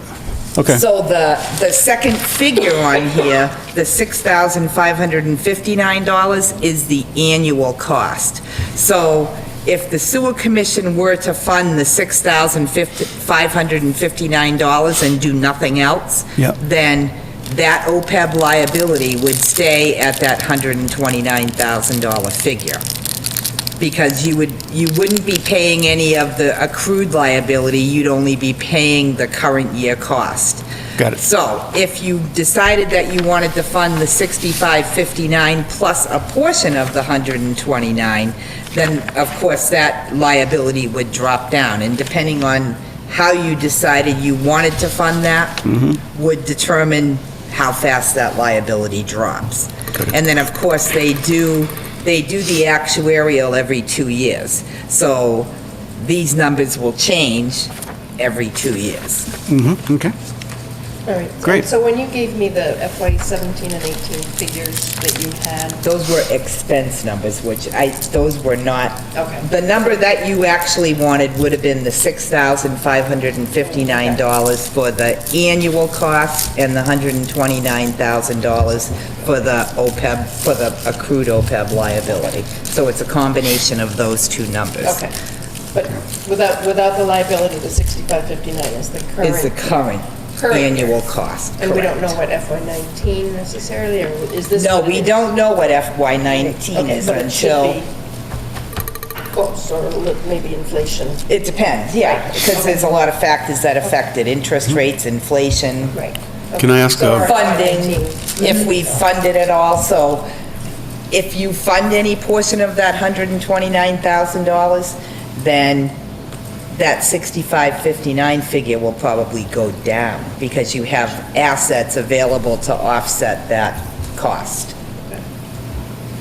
I don't know how we got to the liability to begin with. I know that's probably a really big question, but It is a really big question, and I don't even know that I know how to answer that. I could probably get that answer for you from Parker Elmore, but I think what it is they look at the years of service that Barb has been here, and they do the calculation for she was here for this many years prior to the current year that we're in, and we expect that she'll be here this much longer on the tail end. And there's a whole calculation that they do with a bunch of different factors in it, but it's based on what's already happened with Barb and the liability that she's built up for her retirement benefits when she goes, based on where she is right now. so it was something that we chose in the past not to fund annually, or it was never presented, or it's something Well, we new? never, or- it's only been since probably 2012? When Gatsby. Or yeah. 13, 12 or 13, that we were required to even report this number on our financial statements. And there's no push for any community in Massachusetts to fund the liability, but Yeah. our bond rating agencies and those places are really starting to look at this because it's such a big number.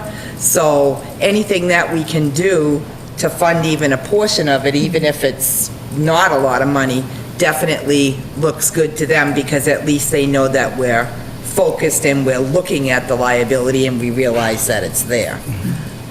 So like last year, in Heather's budget recommendation for 2018 on the town side, we put $100,000 in the OPEB trust fund. I mean, if we have a $48 million liability, obviously that's not a lot of money, but at least they know that we're aware of the situation and we're trying to do something to lower that liability. Would our you said that our annual cost would go down based on our contribution up here. Does our contribution help the town in any way? I mean, would it help? Well, the only way that, no, well, you know what, I would say no, because Okay. in all of this calculation that's done, sewer is pulled out of that, and reported one of the separate. things that I even wanted to ask about is if in fact, well, obviously you'll fund this, well, I would think you'd fund the current year of the 6559, but then if you wanted to fund any portion of the 129, I almost think that the town should establish two different trust funds, one for sewer and one for the town side, because any of the interest that's earned on the funds that you put into your OPEB trust fund will be used to reduce this liability. That's sort of where I was trying to get to the incentive. So it would be directly related to the sewer enterprise budget. Any monies that you use to offset that liability would be totally yours. And this is for, sorry, go ahead. It was me. Can I go ahead? You go ahead. So that's what was one of my questions. So, and what we set aside would be a separate fund or would be part of the town's fund? Yeah. They can set up a We could do like a sub-account. sub-account so that your money, even though it's all part of the OPEB trust, whatever the town contributed would be on one side and whatever Okay. the sewer contributed would be on the other, so that if you put $100,000 in to offset this liability, all of the interest that you earn on that $100,000 would remain in that fund and become part of the asset available to you to offset this liability. Okay, great. So that's super. That's a great answer. And I would reinforce one of the things you guys helped fund was my going to this MAC, the MMA conference, and there was a workshop on OPEB, which is where I learned how to spell it. And everything, exactly. I mean, every community is dealing with this at huge scales, as you can see. Our enterprise is insignificant. I'm not sure that even if they were combined, our contributions would affect the town's bond rating one way or another. At least, and like I said, one of the things that they look at is at least that you're acknowledging the fact Right. that it's there. And that's what the points they made was, nobody's going to get this thing fully funded at all. There's a great debate between the communities. It was a great workshop about, some communities are questioning, what that number really means. It's future stuff. It's based on things that haven't occurred. It's based, but the one point that came across was why you want to do anything is because of your bond rating. So there's this magic, minimum number that you achieve, and I couldn't get it out of anybody what that number is of how much do we have to do to preserve our bond rating, and nobody wants to say that number. Maybe you can get it out of our financial guys. Yeah. You have 100,000 of a 48 million It's a start, but liability. it's probably not going to have much effect. But the other points they made were that, and some of the financial people stood up and said they don't think that you should even fund the whole thing. It's not real in their mind. But the other reason, which was a really good one, was it presumes that status quo going forward. And what a number of towns are looking at very hard is not touching current contracts or employees, but changing your benefits going forward. Because these benefits, this is totally retirement health, which is only in municipalities. It's not in industry. So there are many municipalities out there looking at going forward, having different contracts that reduce this benefit, and that's the best way to reduce your liability. The minute you do that, that 48 million number comes down because the calculation changes. So there's a lot of things moving around, but I just want to share that because I didn't have a lot of other things on MMA to This share. is because Barb is an employee of the Sewer Commission. correct? Right. This is, Okay, which is, that's which is the my beauty. It's totally- understanding. It's related totally to us, totally to, we have one employee. Well, but we have a portion of the DPW directors. But this is just Barb. And is it And just so- for my period of time with the sewer, or is it all combined? Is it me since 2000, like from the beginning? I can't answer that question. I'd have to check with Parker on that. That's one question. The other question is, do we then owe a portion of Jack Roddickman's retirement benefits? Because part of his work weeks. 6 hours a week, I think. Is, I don't think this is supposed to be for the sewer commission. And so, Well, I That's think, yeah, and something I, Parker Elmer would have to know the numbers behind the number. right, and, but I think, I mean, I think with, well, I guess that's, we can definitely get some clarification on that, but I and even can't. with Barb too, it's only her work with the sewer commission that we would be responsible for, not her other one. This is a total number, correct? Well, the $129,000 is just for Barb. Yeah, it's just, Now, whether or not it goes back to When when she- she was somewhere else is another the town. question, but I think you Right. assume that liability anyway in a shift of personnel like that. I just think that you do. I don't think Good there's any question. way to Good question. segregate Well, those years. I don't know. I don't know why you Because would. Within a town, I could see when you move to another town, Right. but But- it's a very good question, and we should be discussed. Yeah. I have so, I mean, is there any other general questions? Because I'd like to get down into the budget and the dollars now, rather than the concept. So, so we're being asked to, or suggested that we set aside $10,000 for this year and No, 9,000. 6559. 6,000, it's right there in the square. It's a second. There's no, it's in our spreadsheet. No, I was just trying to tell you that what I was given the other day, Karen is correcting and saying this Okay. 6559. So this is the direction I wanted to go.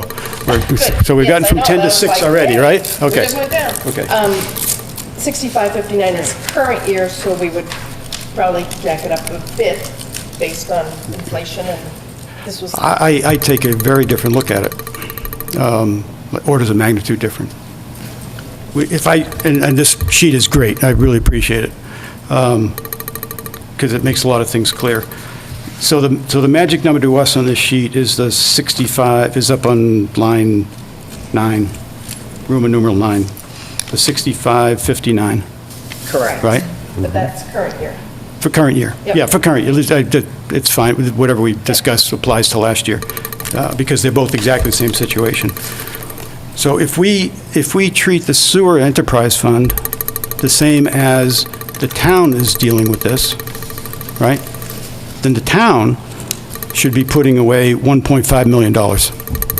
Correct. And the town is only putting away $100,000. So they're putting away 100, What percentage of that? less than a tenth $65 of that number. So I don't think we should be putting any more aside Than the town is. proportionally than the town is. The town, the Board of Selectmen just adopted a policy Yep. to fund OPEB, and the policy is a minimum of 10% of the previous year's certified free cash. So And if you took the same type of policy for sewer, for your retained earnings, and you'd probably fund it faster than the town, but your liability is a lot less. yeah, and that's true. We can adopt any policy we choose. I just don't know fundamentally why we would be any more aggressive buying down this liability than the town is for our sewer, for our customers. I would agree with that. I mean, You seem to have a different opinion. Can you share? Oh, no, it's entirely up to you. I mean, I would think that you would just want to address it, because then even when Barb retires and we're paying those OPEB benefits, you can draw from the fund to offset those costs at that time as well. So, Right. I mean, there's a benefit to having the money in the account. it honestly makes no difference to me how you guys choose to fund it. But I would think that you would at least want to fund the annual costs, the 6559, to prevent the liability from increasing on an annual basis. I can understand that you might not want to fund any of the 129, but I would think you'd want to fund the current year costs. That's just my opinion. So I understand the advantage, because we're talking about moving money out of the enterprise, out of one bank account into another Into bank another, account, right? yeah. So is there an advantage to the bank account that we could set up for OPEB? Can we get more interest on it? Can we take? The OPEB trust fund is set up so that it's a little bit more, it's not as safe of an investment as what we have with our daily bank They accounts. go together, right? So, yeah, I mean, it will earn more interest than what you're earning on your sewer enterprise fund monies. Any idea how much? I mean, I think, Close to well, seven. I don't want to put you on the spot with that, but Close to that could come into the equation? I mean, because they say, we've got, what, $1.6 million sitting in the enterprise fund, right? So we don't have a lot of risk with one employee of these charges in the future, right? They're going to be, maybe another data point I'd like, I know right now, the health insurance for Barb costs the enterprise fund like $16,000 a year. Right, through Okay. indirect costs. Exactly, yeah. yes. Yeah, through indirect, but it costs us that much. Is that what it was? And so, in the first year of retirement, is it the same cost? Is it expected to be the same cost, or is that going to change before Medicare kicks in? Say that again, I'm sorry. It depends on when you retire. Barb's, Depends on the age at which she Right. retires.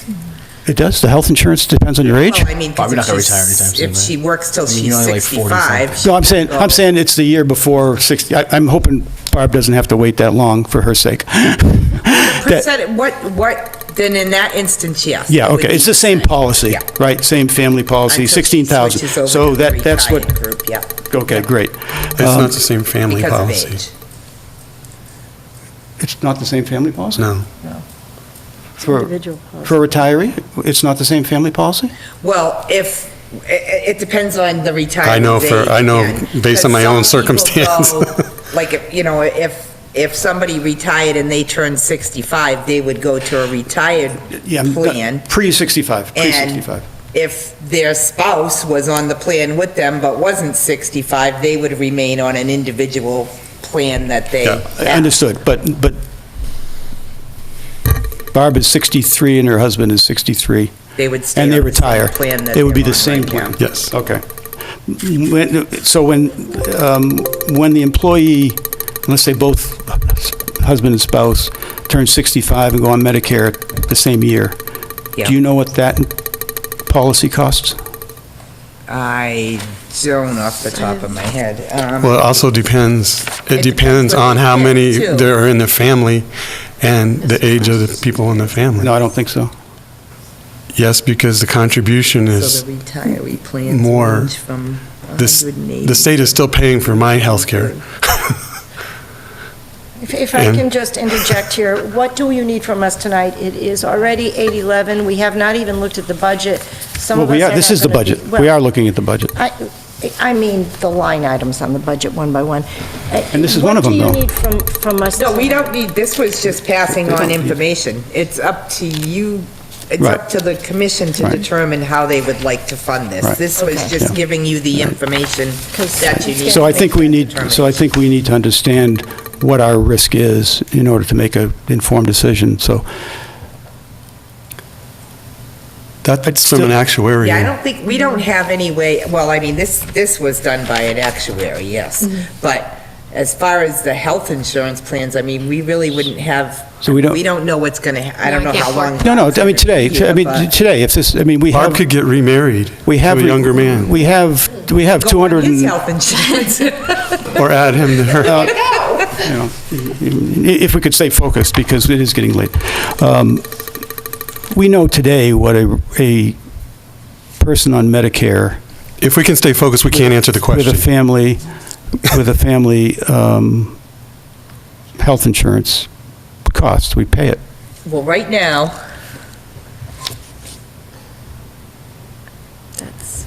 and this is for this year. it's Yeah, this year. We don't know the Right future. now, right now, the town's portion of a family HMO Blue plan is $1,541 a month. So provided that Barb retired and she wasn't 65, it would be that plus whatever the anticipated Right. increases are Okay.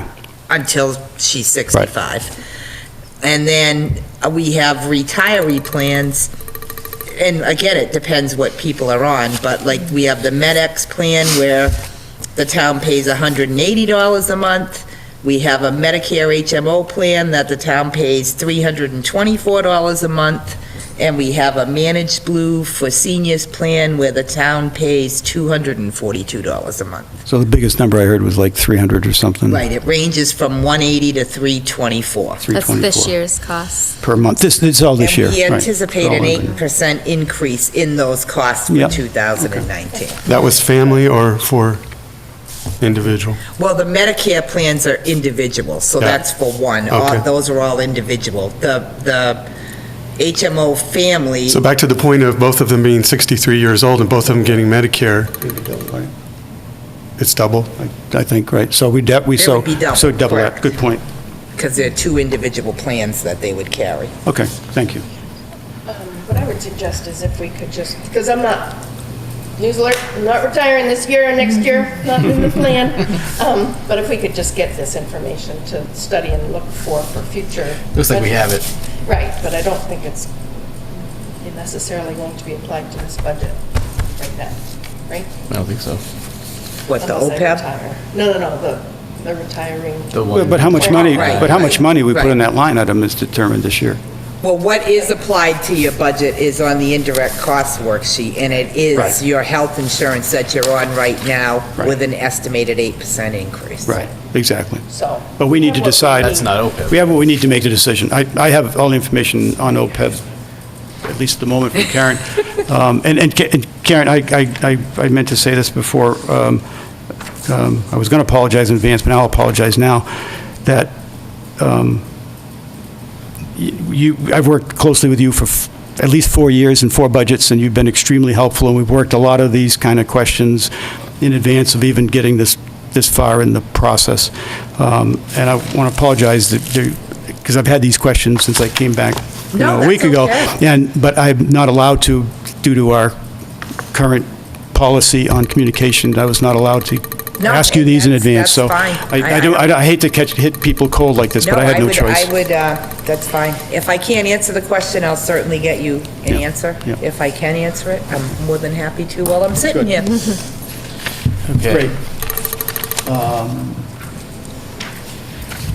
Mr. Chairman, are we on. off the OPEB? Oh, moving on, yeah, off the OPEB for now. Information gathering. And I think that's it for this. I do have a number of other line item budget things that Karen would have information on that I'm, So we're into the FY19 budget Yep. line. Everybody has the Excel spreadsheet, right? Mr. Chairman, just from a procedural point of view, out of respect for Karen and Heather, if she wants to hang in, I'd like to suggest that we take the line items that any commissioners have questions relative to Karen in those order, rather than starting with the first line and, 2 hours from now, or not even this evening, we get to the one that is interesting to Karen. That's fine. I assume you have those I lines. have Any quite a questions? f- I Yeah, have yeah. Several. You're a quick Do you feed anticipate we're tonight. going to be here for 2 hours? Yeah, I don't know. Have fun. Yeah, you're only 2 hours. We'll be here as long as the commission decides to stay.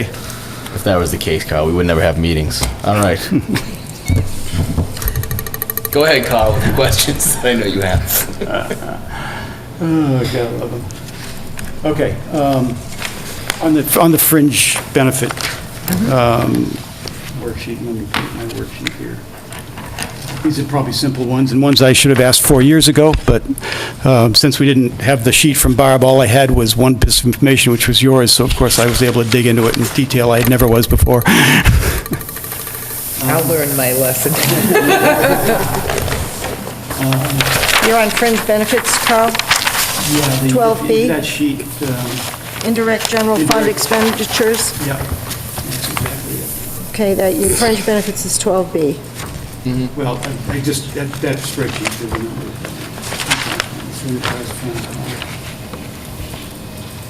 Indirect, okay.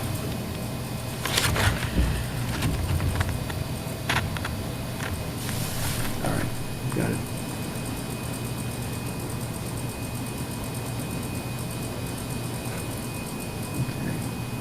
In no particular order of importance, just the way I grabbed them here.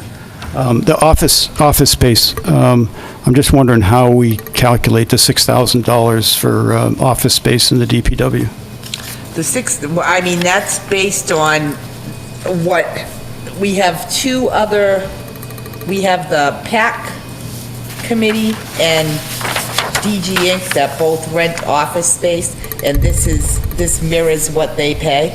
So, I mean, I don't think there's a calculation based on square footage or anything like that. It was just a number that was used, and that number's been the same for a number of years. So, I mean, I didn't come up with that number originally. That was done with Carrie Spidel.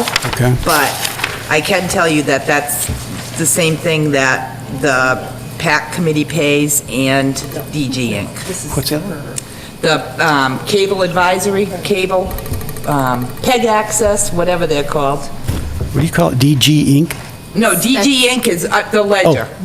The ledger. Oh, that's what Ledger pays over there. Yeah. Okay. And they pay $6,000 a year. Okay. And PAC rents space at TCP, and they pay $6,000 a year. And they have similar square footage as we do? I honestly couldn't tell you, Yeah. but I know that's what they pay. So so that's about all. I'm going to have to interrupt here. Yeah. None of us have this particular spreadsheet that you're speaking of, but you, Carl, because I believe you got it directly from Karen. Oh, And so no I'm one... sorry. Sent it to Okay. Barb. Okay, Barb and you may have it, but none of the rest of us have it. well, this is not the spreadsheet. This is right off the budget, $6,000 for office space. Okay, where? The budget. Barb said it's On the- not in on the here budget. to me It's on the just now. budget. What line? Which line? Because she just looked at it and said it's not on our spreadsheet. Part of the fund. It's part Oh, of... it's not a separate line, Barb? I'm sorry. Really, the whole commission should have the information if we're going to be talking about it. No, I agree. This was in my package. I must have stuck it in the package. This goes back to communication where everybody Can you needs to email it get to all me, the Martha? information. But at least we know that it's based on what other departments are paying, like DG Inc. and And et cetera. it says, the explanation that's on here is, it says it assumes $500 per month for office and utilities, so. Are you sending Yeah. it now to everybody?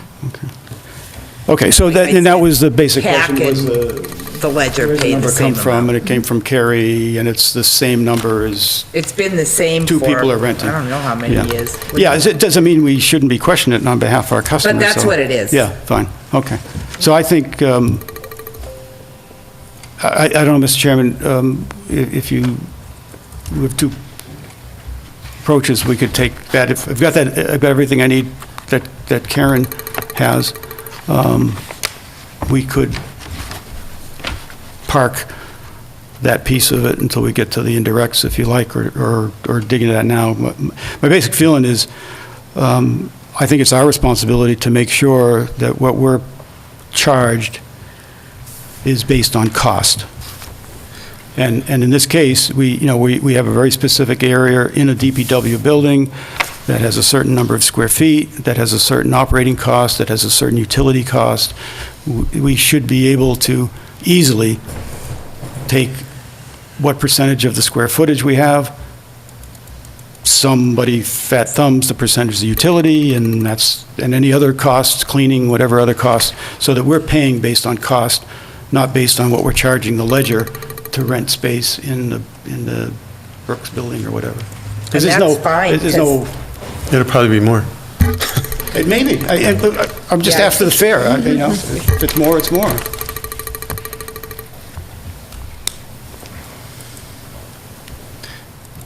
You sending us that? So I would assume, Karen, that we can get at the cost for running the DPW building. It's going to take a lot of Yeah, that's, I'm not so sure you're going to be able to do that for this year's budget. That's, No. I'm not so sure it's a cost-effective exercise. Our ratepayers may not 100% agree if it's 3 times what it should be. I think what Carl's saying is square footage wise, right? Yeah, You're saying it's that, square footage. Is our office space basically is what we're. No, you have to count the restroom, you have to count the piece of- conference room, you have to count Percentage the of it, lunchroom. not the whole- Right, but So you take a it's not look just at where she it, sits. No, I know, No, but it's because a we use percentage the of- conference room. And we use part of DPW director's office. We use the front secretary For this year. space, part of it. I mean, I feel for this year that I'm fine with the 6,000. I think that if we start trying to figure out what percentage of the conference room we use, what percentage of the bathroom we use, what percentage of the heat we use, it seems a bit much when the budget is due right now. And I think it's a little bit much for this date and time. Yeah, I think I have to agree. We'll never really get down to it anyway. So I guess I don't know how you want to do this, but Said we do. That's what we do it every year. We just. No, what we do every year, $1,000 for it's what we do, and it's never been questioned. I don't think it's fair. It's going to be a vote by the commission. I think our customers need to understand how we're making decisions with their money. And I think Do we we're do under. I think we're under a. Do market rate? I think we're under not artificial, a very different driving factor here, because what I'm sensing is, people want to go home, we don't have much time, all these things. This is the first year in this process we've been put under this pressure. We don't normally finalize our budget until late February at best. So I think the drive to not look at things because it's going to take time, because it's got to get done tonight. I don't Is think artificial. that's a fair criticism, Carl. I think that, It's an observation. well, an observation. I'm not sure that it accurately describes the tone of the other commissioners. This has been something that has been done for how many years, Karen? probably at least 5 or 6, I'd say. Okay, it's something that, and you've been on the commission 5 or 6 years, and something that's been acceptable to the commission for 5 or 6 years. So obviously, it hasn't been that an outrageous item that has brought attention, because nobody's mentioned it for 5 or 6 years. I think that it's important to focus on the big picture and not to get so weighed down by a little nitty-gritty item. Not to say that we don't have bigger items on here that could save our users even more money if we balance our time to look at the whole picture. Personally, right now, I would like to make a motion that for this year, we accept the 6,000, and if we want to have someone do a subcommittee to investigate that for future years, and again, it's something that even you have agreed to for the last 5 or 6 years with, so it can't be that an outrageous problem. So I guess I'm making a motion that for this year, we accept the 6,000 for the Second. office space. Mr. Chair, point of order here. We have never, and I don't think it's appropriate to vote on line item by line item. We vote on a budget. And Can we make a motion to move on? Can we make a motion to narrow the time limits on each discussion? We've all discussed it, we've all said what we've had to say ad nauseum. We've all been accused of wanting to go home, and that's the reason why we want to move on, and that's not the case. We've discussed it ad nauseum. We've already determined we're not going to be able to separate out the space this year in that office to determine the exact amount that we owe the town for the rent, for the utilities, for the bathroom. That's a woman's only, by the way. But then what about when we come to meetings there and we have commission meetings? And we used the boardroom, we used the lunchroom, we used the DPW director's office. Can we maybe have a motion to go around the table then and find out if anyone else shares the concern for this year with the 6,000? I don't know if you need a motion for that. Well, can, I'm not concerned about the Yeah, I don't 6,000 think- for this I'm year. not. but It's something that has some value to looking into. Kyle, you said you had a future list budgets. of other questions too? No, I assume that was one of the questions you had for Karen. You have some other ones as well? Yes. I think it's time for maybe we move on to the next one. I have no idea what the hell this means. Is it a connection? It might be a connection thing. Can I find the emails? Okay, on the liability, which item are you speaking of now? well, again, it's the document that nobody has. Right, and I can't, and I've got my, yeah, nobody has it. And that's really, you know, Barb, I don't have it. This is the one you sent me on the Yeah, 12th. the and I email do server's have not it. working right now for some And no reason. one has an email service not working. I'll have a printout, but I don't have it as far. I can go run this off. Do you want me to go and get you guys one? I can run down and Is the next, run some copies. Oh, I can run some copies right here. How much will we owe for that? zing. Nice job.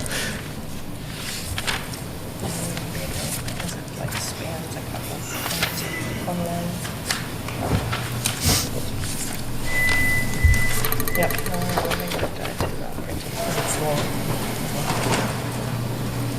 I do think that we all need to have all the information before meetings so that we can all discuss it. And if any one commissioner is getting it, then we should all be getting it. And I don't think that individual members from the town hall should be sending it to just one person. I think everybody needs to get it. Well, Town Hall uses Barb to, Thank you very much. This is what you get for getting a new laptop. I know. No more new laptops. I'm assuming that's the only thing I can. So I guess the consensus from going around the table was that we're going to leave the 6,000 for the office space this year. What are we doing on next? Could we, because it's consensus, but it's not unanimous, could we at least take the action that we would look into this for next year's budget? And we would try to understand what the actual cost is that we should be paying for office space? we've never made a motion on a line item. Right. I don't I understand. have no problem putting it on a future agenda to look at office space for the budget for next year. Thank you, Mr. Chairman.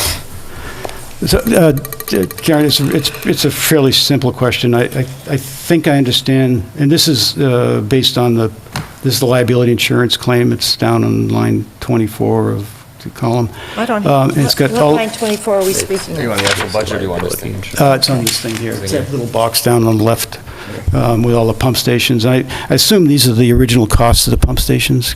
These are the insured values of the pump stations as of June 30th, as of this year. So this is the insured values of the pump stations.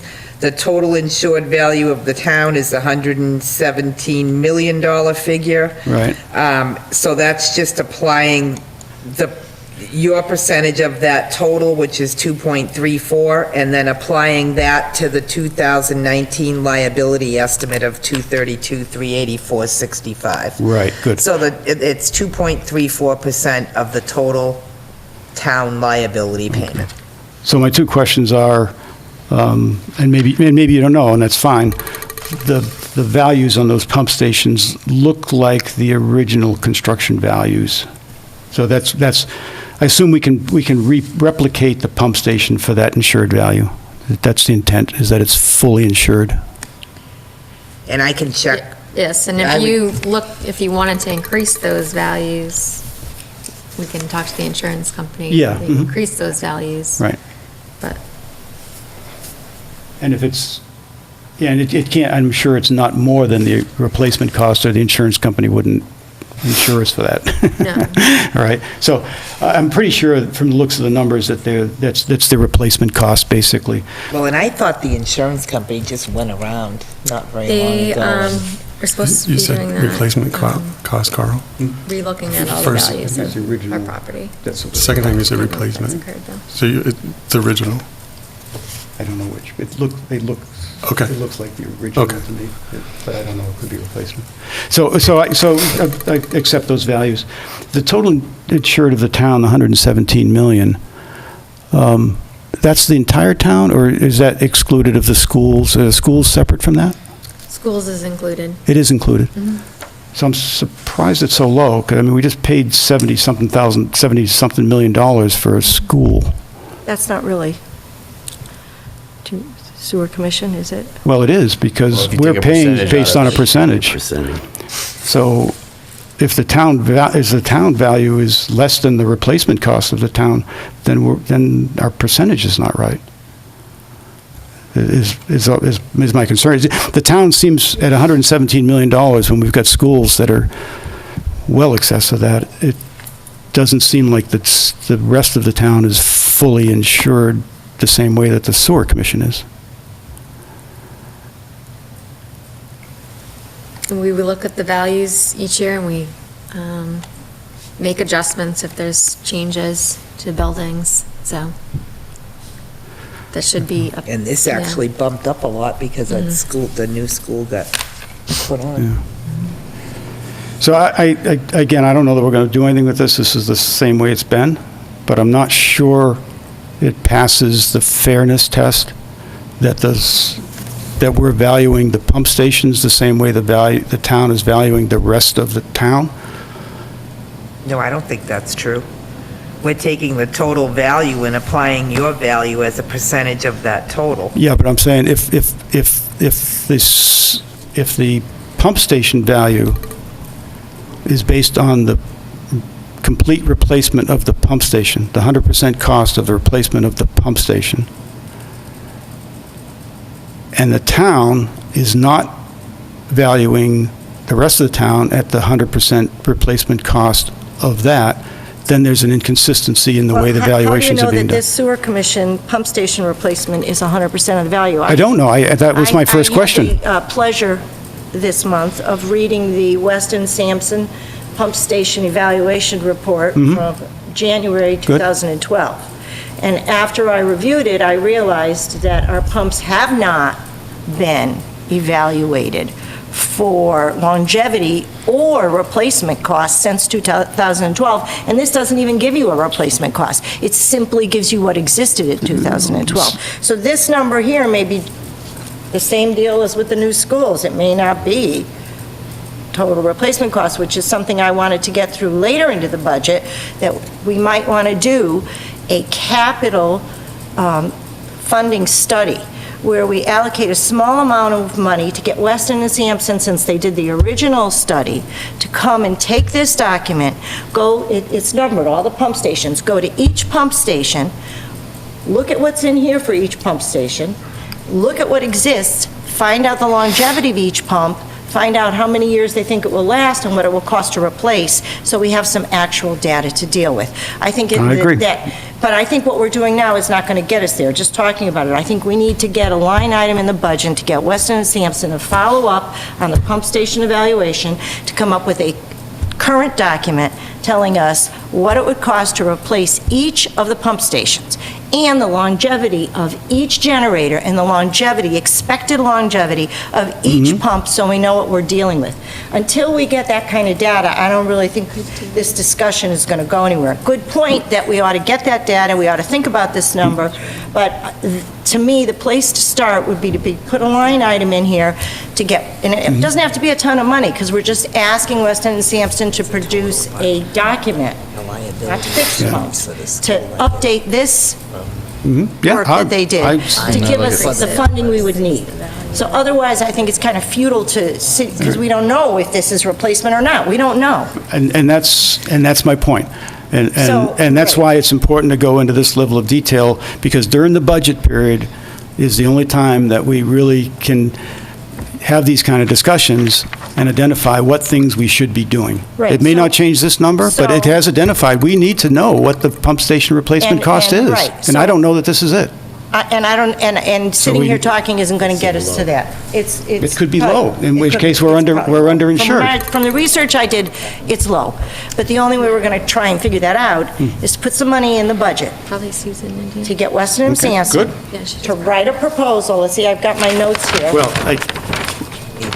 let's not get into who's going to do it and making these sole source decisions, But but there's a reason for that, because Weston and Sampson did the original document. They're familiar with all of the pump stations, and what is in this document is very valuable. And I don't think we want to start from scratch again. I think we want to build on this document that exists. Each of these tabs represents a different pump station, and each section goes through what's in each pump station. But it's dated, and it has no information on replacement costs. And to me, Okay. that's what... I think we're on the same page as far as the pump stations, whether it's Weston or Sampson, we don't need All to right. decide that tonight. So, We can't. But yes, I agree. We need a line item in here to get that information.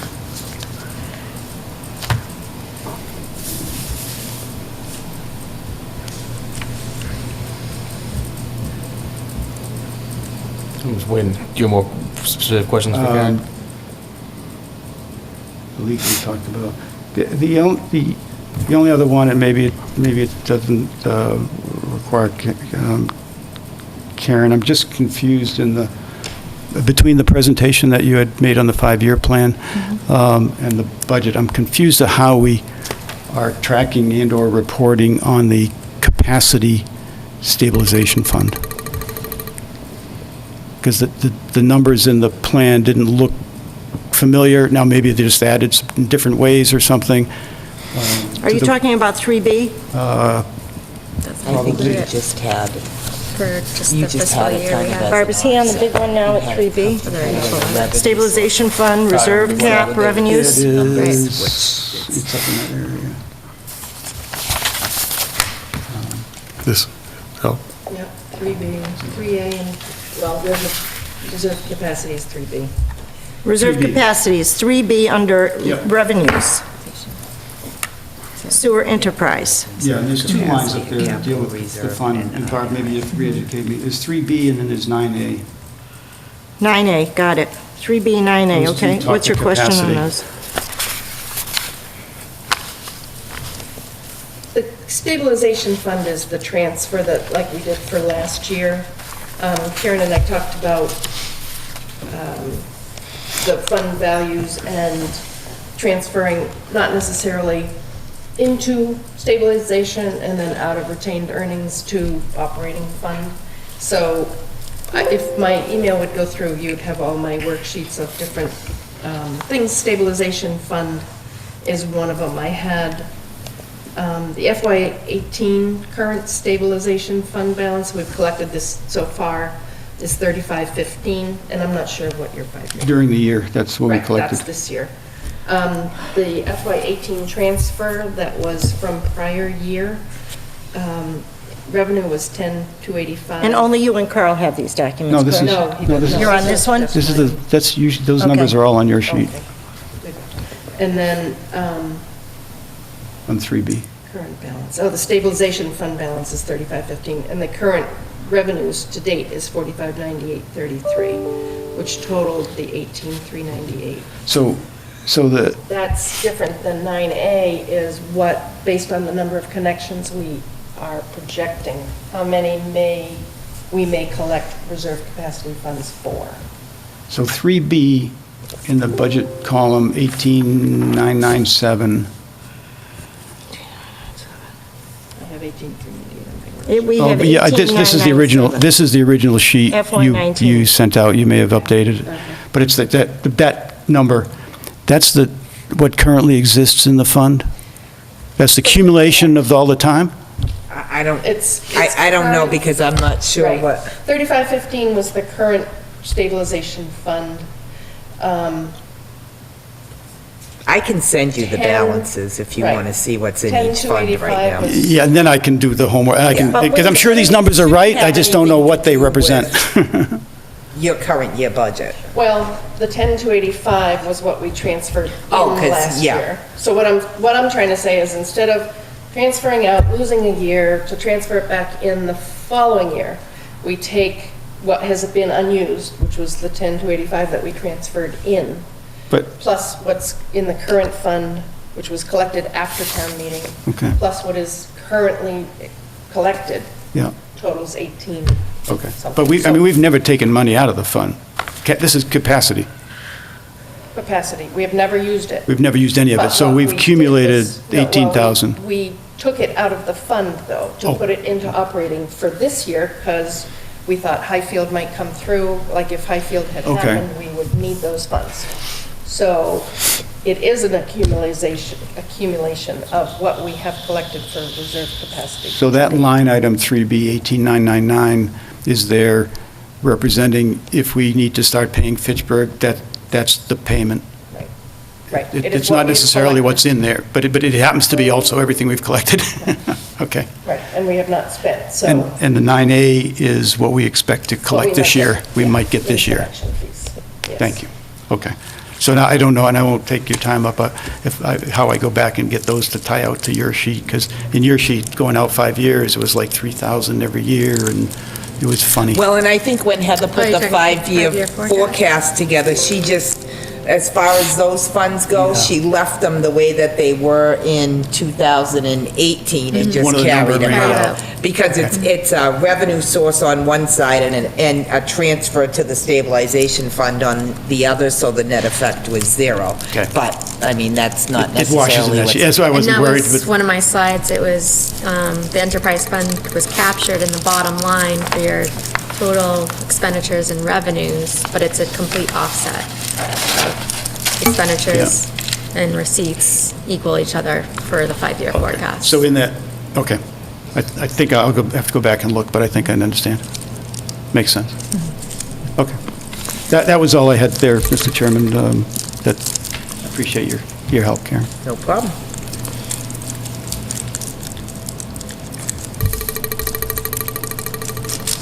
That's all I have for Karen. I have no more things that are worth holding Karen and/or Heather for, so I'm set. All right, anybody else have anything they want to hold Karen for? Now's your chance. Well, thank you very much. Appreciate it. Thank you. Thank you so much. Thank you. forever hold your peace. Yeah, go before we think of something else. Thank you. Thanks, guys. I'll just steal candy for the road. There you go. Good night. How you doing down there? I'm good, thanks. Going a little closer. I assume we're continuing budget talk. Oh, my neck is killing me. When's the finalized budget and everything due?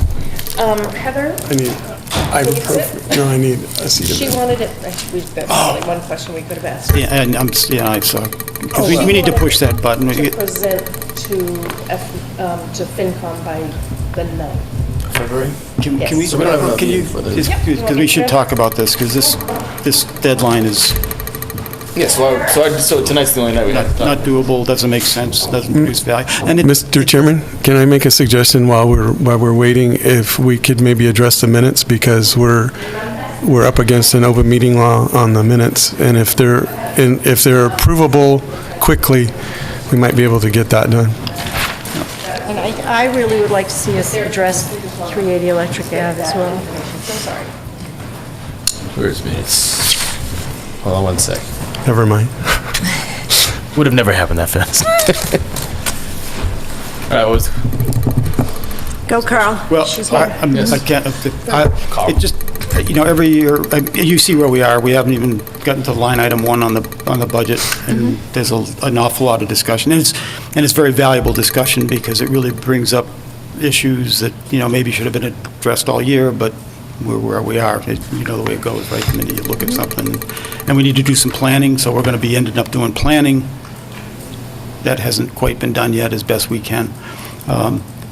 In prior years, we've submitted the final budget essentially just before the presentation to FinCom, which is in this year's 8th of March or March something. 8th, yeah. So I guess I'd like to request that we be given that time.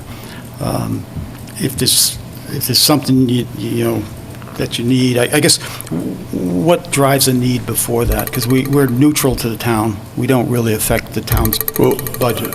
You keep saying "we," and I don't know that we. Yeah, I know, I don't know, we've discussed that yet.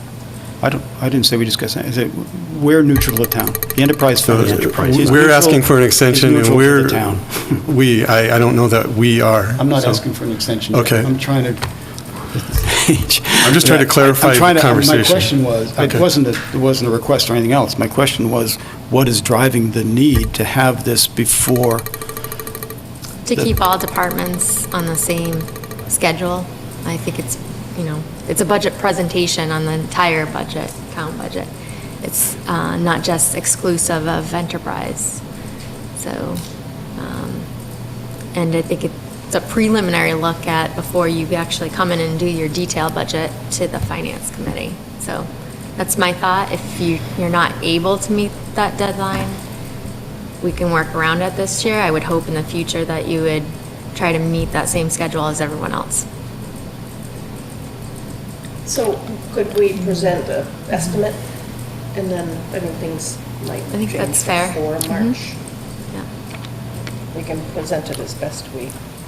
Yeah, I'm pretty, Say this I'm is subject to... pretty sure, because what goes into your, our detail doesn't go in your budget. You It goes basically... into my, worksheet as far as The making de- sure the bottom lines. The line item, our line item detail? Not your line item. No, detail. I'd say, because you basically take our revenue, our expenses, Right, but yeah.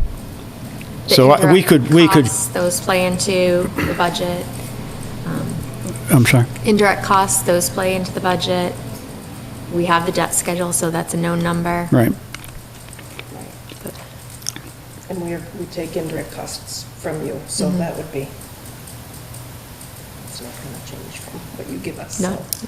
unless, So maybe if we could get to Barb, what the key numbers are you need to go into your, preliminary numbers, For that. we could focus on those numbers. Because I think at a high level, if we don't get all hung up in, what's the $50,000 in I going to be used for, we can do some things. But we do need to decide what that I is going to get used for. So we can't just kick the, can down the road. And we need to present it on the 8th. So on the 8th, we need to know what those line items are. But I suspect the numbers you need, and I don't know exactly what they are sitting here. I suspect the numbers you need, we can get to. Yeah, I mean, And they may change, but they'll be darn, we're going to, yeah. Okay? No, I think Is that good? I think so, because we're not going to finish this budget tonight, and our next scheduled meeting is 13. the 13th, and you're looking for it. I will be in Florida, I won't be here. Okay.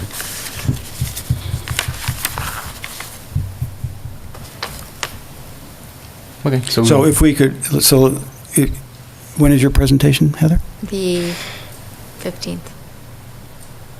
Our meeting's on the 13th. 13th. And you asked So if we could, the night.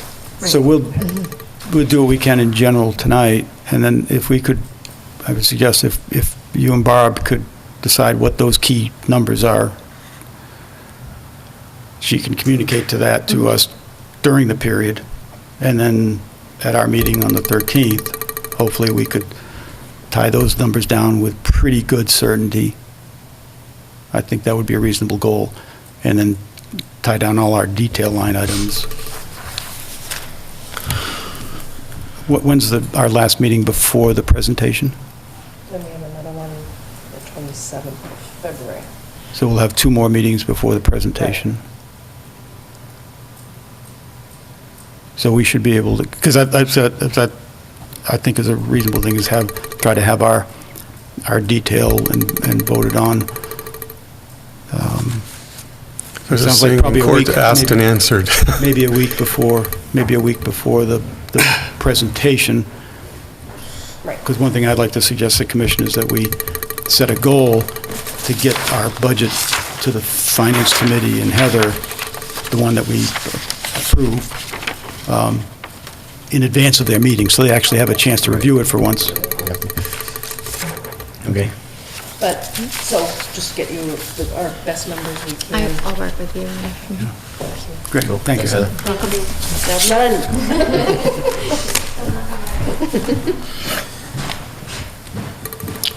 All right, so you're gonna work with Heather to get us the exact numbers we need. We'll talk about It's for her presentation. the 13. Right, what she needs for the night. Right. So what else can we talk about right now for the budget? So now should we start going down the budget?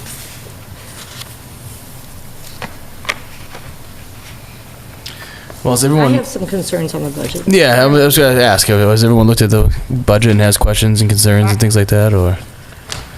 Joan, you said you had some concerns about the budget. I don't You already have brought up big a good concerns, point. But I have some things that I think need to be addressed. I suggest we go line by line if we're gonna, it's just we don't miss anything, but we can do whatever order you choose, Mr. Chairman. Well, I mean, has everyone looked at it? Has anyone I not? have. Okay. Everyone's looked at the Everyone budget, has. right?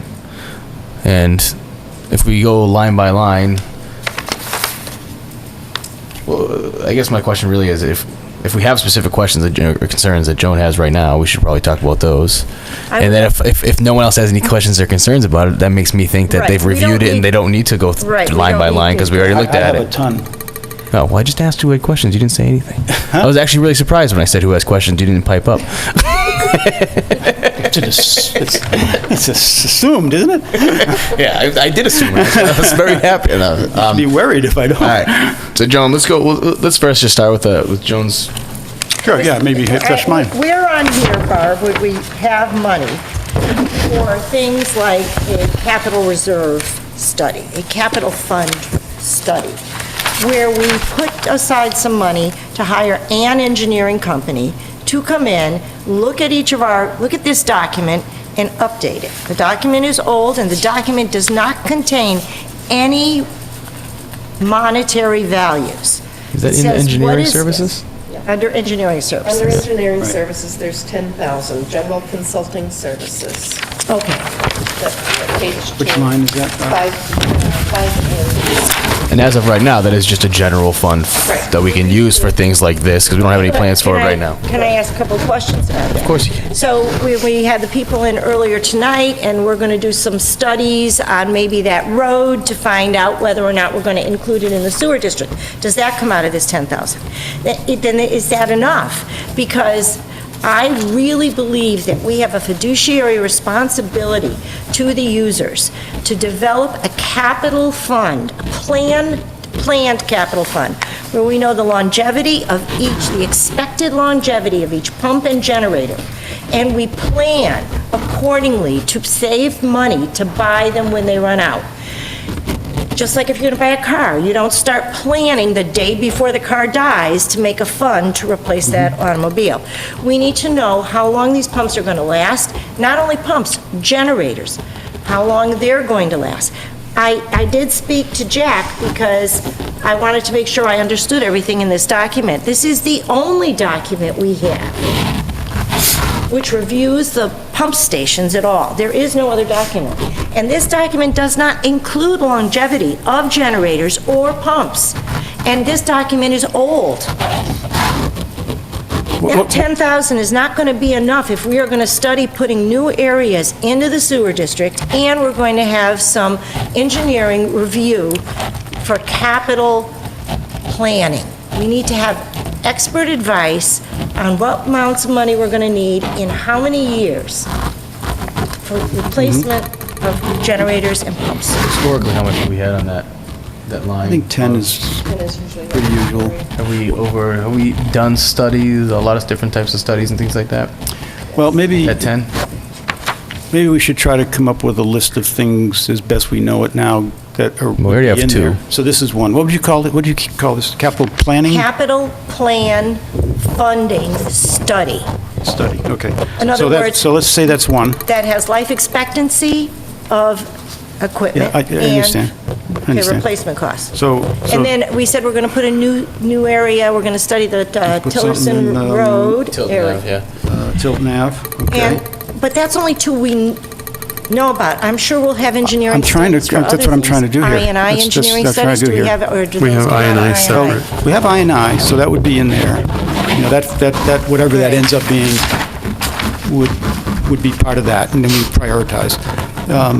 Another one that we've talked about that I think does go in here is the maintenance plan. The what? Maintenance plan. Oh. Sewer system maintenance plan. Remember, we had talked just shortly with Jack, and he said, oh, I can't do it. And then we said, no, it needs to be an Okay. engineering firm, and he said, yeah, absolutely. Well, you mean, we need some data on what we need for a maintenance plan. No, we need a maintenance plan. We don't have a maintenance plan. Yeah, we need a maintenance plan. Right, but if we're going to have a maintenance plan, don't we want to design it around data? So don't we want to have a study first? I So don't the know what it purpose is, of but this it's a maintenance exercise plan. is to figure out how much anticipated money that we're going to need to put in the budget, or are we trying to figure Yes, out? in Yeah, capital. just Okay. how many things do we already Because know? we can be more general, we're just trying to figure out monies Okay. Yeah, for budget purposes. so these are three things. Is there anything else anyone can remember? I mean, anything could pop up, so I mean, we know of We should three have a things at least. contingency in there, too. Yeah. Yeah, we don't usually know of three things when we put this 10,000 in. Sounds like we're already over 10,000. Sounds like we're over 10,000 So for, other, so we've got at least three known and other, so. So what should we bump What do it you up think? to?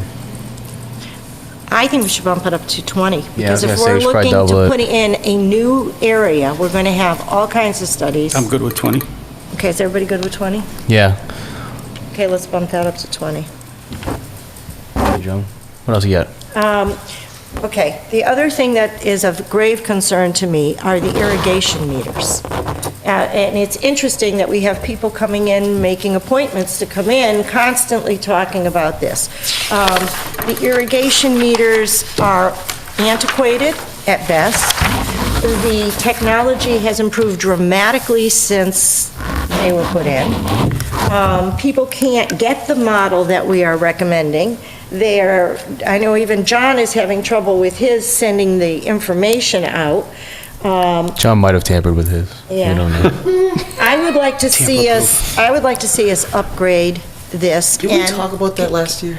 Sorry. Yes. I think you brought up the exact same thing last year, because we had the older models, and I remember talking about it last year.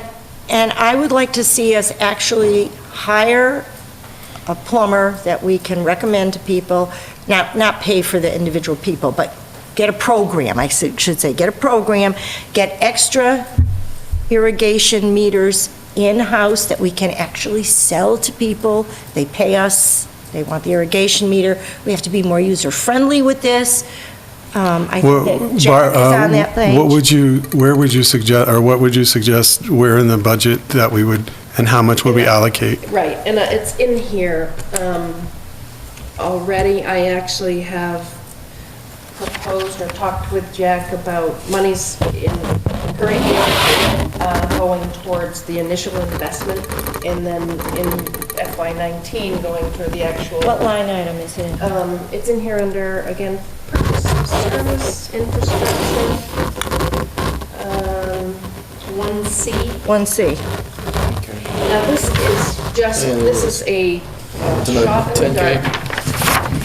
10K, you just pull that number out? No. No, Okay, so we have some Yes, research there. I tried to get some hard numbers in order to be able to put something on 81 meters is what we have in town right now? currently, yes. So, But that number could, Can we talk, before we get into the numbers, can we talk about the philosophy? Because this is a huge step.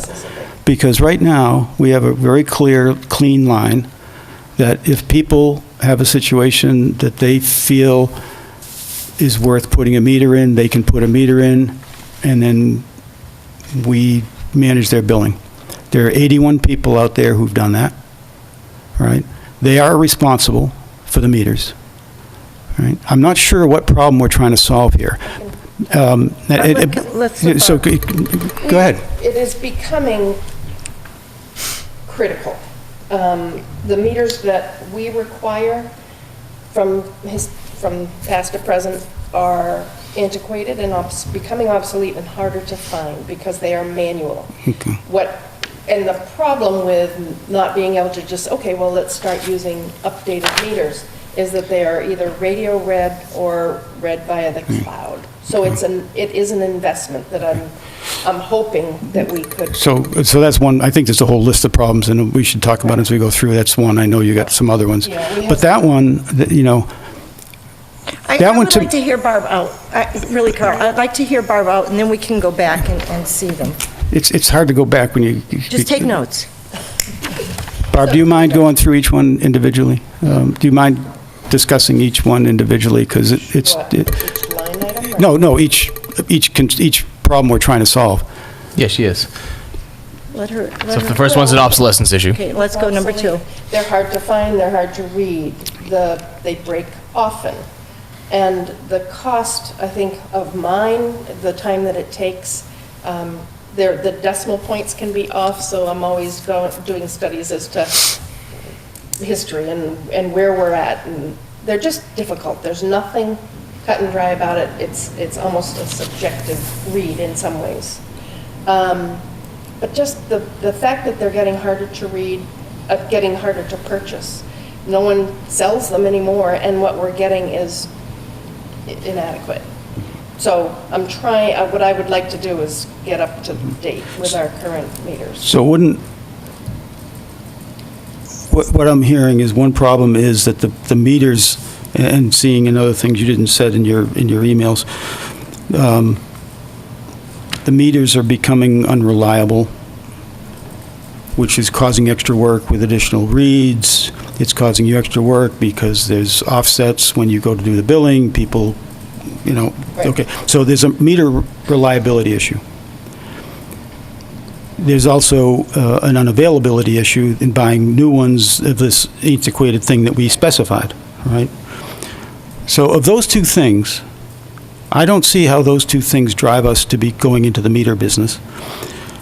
The residents are responsible for the meters, just like we're responsible for the meter going to Fitchburg, that meter worked correctly.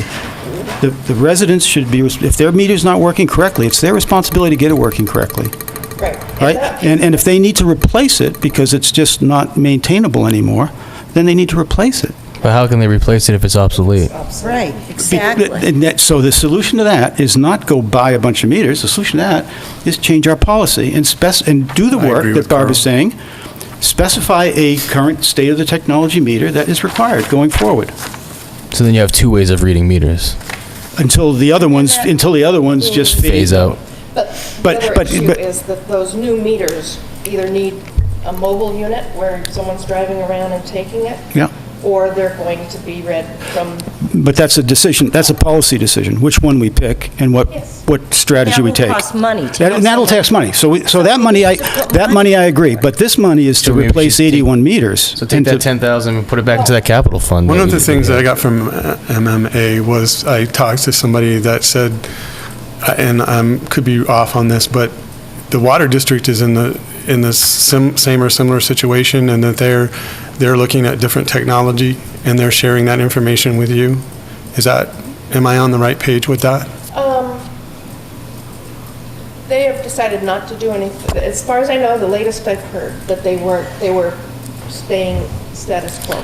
Okay. That's- There's also, there was a device that could be connected to old technology that would read differently. Yes, So, but we'd still need a base station in order to drive around, so there's still you know, I thought there was technology that you didn't have to drive around, that could be added. Satellite or... I believe Cloud. that add-on is a radio, which is a mobile thing. That is not the cellular. So, I mean, I have to agree with Carl on this. I don't know that we want to get into the business of selling these meter readers, because the thing is we still have to rely on those 81 people or whatever to come buy them. Well, And if they choose not to come buy that, then we're housing these meters for the potential that, and then they may become obsolete or outdated by the time they choose to use them. So I think there's technology out there that anyway, this is getting off budget again, and I Well, want this is, to... but it is, because what's in the budget is not what you said, that we get and sell meters. What's in the budget is we buy 81 meters. But here's the thing that I have noticed over the past 2 years.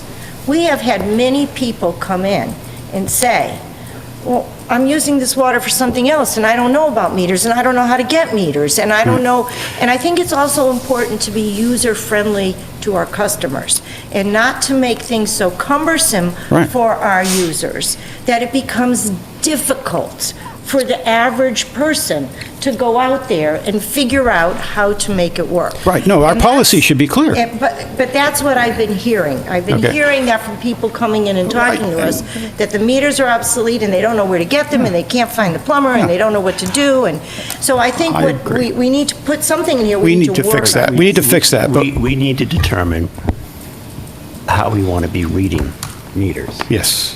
Okay. And how we end up doing that will determine what meter we're going to require the resident to buy. So we need to allocate some kind of monies for, whether it's going to be using the cloud, whether it's going to be driving around, but we have to decide what technology we want to use. Yeah, I feel like that goes Based under on that other that. engineering fund. Well, More so than- Well, yes. If we're doing a study to find out what meter is the best, So that to maybe the Barbara's 20,000 point, I isn't enough for the engineering study, then if we're going to put this in engineering study. Maybe not, we may keep going back there, you're right. But the thing I'd like to put a ribbon on is how the commission feels about us becoming responsible for the meters, because this proposal says we're going to replace everybody's meters, and we're going to own them. And you know what'll happen if I'm not... No, we're not going to own them. No, it does- That's what this says. No, we're going to. That's what it says. We're going to That's what this says. And then, let me just say, this was a placeholder because it needed to get discussed. It needed to be there for future discussion. Right. It's Perfect. not- Which is good. it's Well, it not did a done exactly deal. what it was I didn't supposed to even- do. Right. I Yeah. did not, So I think something needs to be here for some kind of reader somewhere, maybe, just to protect us. And I think what we really need is the hard work of what John said. So Doing the homework, like Troy did. So What let's are we change going to make the this policy? meter study instead of purchase meters. Sorry, all go I would ahead. like to do is invite the two companies, there's Badger Meters and Neptune Meters. Great. I would like to invite them to come in. I don't think we need an engineering study. We need new meters, and we need them fairly quickly. I think you're right. I think you're right. I So, absolutely I don't want a agree with study. that. Can we invite them to the next one? Yes. All right. Or maybe, But I think we should leave some money in here, in this line. No, we will. For readers, because Yeah, why no not? matter what we do, we're going to have to spend some money on this. So what kind of money, because you got, Well, this is what's just- sort of the range of of readers and the software that I goes say with we them? wait for these guys to come in and we'll talk about it. But we have to put it in the But we can't, we budget, got a Joe. number. We have to put a number in. I don't know if it's Yeah, one, but two, we don't have a 10. number.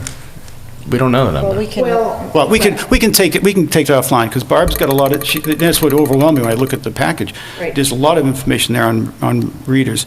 I think we could go through that and make a judgment that, yeah, it's, we're going to have some software, we're going to have some of this, and it's 5K, it's 10K, it's a Right. round number, just to protect us. I think we could do that in the next few weeks. I won't take up my time. My irrigation meter is a perfect example. It's not even 3 years old, and it's not working. And the signal is not getting outside. Oh, okay. So it's that, the Initially, communication's not working. I had to keep reprogramming. The meter itself is in the amount of water. It's just not available for small water. And, I'm more than willing to fix that, Fix it, but yeah. I want to fix it with the technology the sewer commission wants to Yeah, use. Which is so. what Joan said. okay, and 22,000 is, I had estimated the highest would be 38,000 for a program. 22 would be for a cellular. So if that's just a plug in a number. No, I think you missed the point. That's including replacing everybody's meter. No, that is no, not. that's No, that not, was just no, a- that was that's just not. The No, software. the software. And the hardware, It's like expensive. base stations. Yeah. So, Can't you whip that out? 36,000 is what you got in here for the That was replacing for the everything. replacement. So I'm looking at what I was hoping, what I would like to even start Oh, incurring here. So I had in FY18 proposed getting it started, and because it's a chunk. And so if you do not want to replace the meters, that's fine. It was just a way to start the discussion. all right. So 22 would be, If we're talking, we need to have discussion, and I think we we should probably table this, but I think if we're talking those kind of big numbers, then we also need to start looking at, don't hit me, John, at fees. Because why are we spending 30-something thousand dollars and then the recurring costs of monitoring those 81 meters? Why are we making 800 people pay for those 81 people? But what I hear is, I've heard repeatedly over the course of the last year, people coming into the sewer commission meetings saying, I didn't know I could get a meter, where can I get it? I can't find it. So I think that 81 is artificially low due to the fact that the process in obtaining the meters is so cumbersome for our users. And I think that if we were to have a program that was more readily available and user-friendly, you could easily see those numbers double. Right, which is why I think we need to consider, just like everything else we consider, that we need to keep the costs, we need to keep the Pay for itself. pay for itself, thank you. Yeah. So if we're starting to look at these kind of big numbers, because right now, this whole program, besides creating aggravation for everybody, it's only costing us about $1,200 a year to pay Small Water to go look at the meters. Out of pocket, Barb's aggravation has a different cost to it. Well, it's her time, too. Yeah, but out of pocket right now, it's only costing us $1,200. Well, If that's this an all of a sudden estimate. starts costing us $4,000 or $5,000 a year, then I think we got to get some fees for those people that want to use this service, so that we have cost-based accounting. Or wasn't one of the options that you had suggesting passing? That was a yearly maintenance cost. Okay. Yeah, so we just need to put that into the equation, because if we're going to start talking about we got $30,000 to spend here, I think on behalf of those other 800 people that don't have meters, we need to see how we're going to pass those costs on to the people that are reaping the benefit. And if there isn't enough benefit for them to reap, to be worth it, then maybe they just don't have a meter. It becomes a make-buy decision. So, we don't know the number, but we got some homework to do, I guess. How are we going to get the homework done? The one comment is that I don't want to get confused, I don't want to confuse irrigation meters with other activities that go on, that they are for a specific thing. It's not for everything. You can't keep track of all the water that you use other places. Correct. So we could just change, for the sake of budget discussion, we could just, do you want to just update this number to, and right now I have it as 38, so shall I just, could we put it in for anything? I think we should put a number there. I would only agree with, minimum number. I would only agree with putting a number as if we put some revenue. If we, So So there's a fee. well, how does everybody else feel about that? Well, as a user who doesn't have an irrigation meter, I think it's fair that, Joe? Yeah, I agree. There should be something with. But also understand that if, like people that have just installed a meter in the last year and have spent $1,000? $1,000 Is that what it was? between the plumber and the... well, I think we can have a policy of grandfathering in something about how they get read. I mean, that's a pretty simple. We have to address, it's a good point. When we have our policy, we need to address the people that have them now. But we need to put a base number in here as a placeholder. And it can be a minimal number. Yeah, no matter what, we have to put something in there because even coming up with the policy. Do you have a stuff's- suggestion? It's going to cost something. I would say 20,000. I would be absolutely against that. I mean, Barb said, Goes for revenue. I was going to say, if we sidestep the revenue, I could support maybe 5,000. I was actually going to say And then- 5,000. And then we get to the details, we talk about revenue. So cost of 5,000 or revenue of 5,000? Cost of five without addressing the revenue at this moment. okay.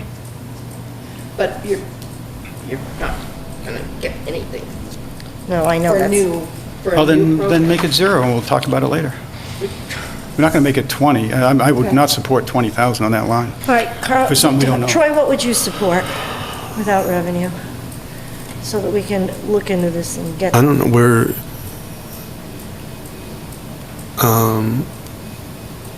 I don't know that I can make an informed, Okay. I- Without revenue, I don't think I I don't think I would want to put more than $5,000. Okay. Because I just don't think this is going to be something we're going to figure out very quickly. No. Okay, 5,000 it is.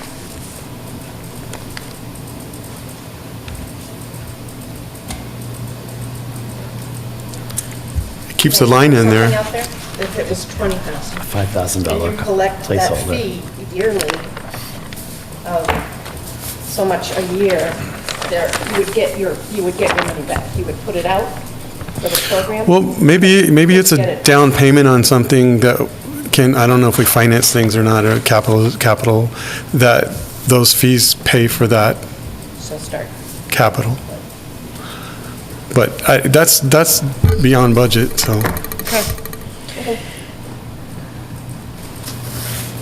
The other thing that struck me when I read the budget, this is my last comment, was that we have 2% of the budget that I believe goes to maintenance of our pump stations. Which line you're on? I didn't write the line item down in my notes. I'm sorry, Barb, can you help me? The shoveling out of the snow of the pump stations and the landscaping of the pump stations, the mowing of the lawn and all that stuff. Yep.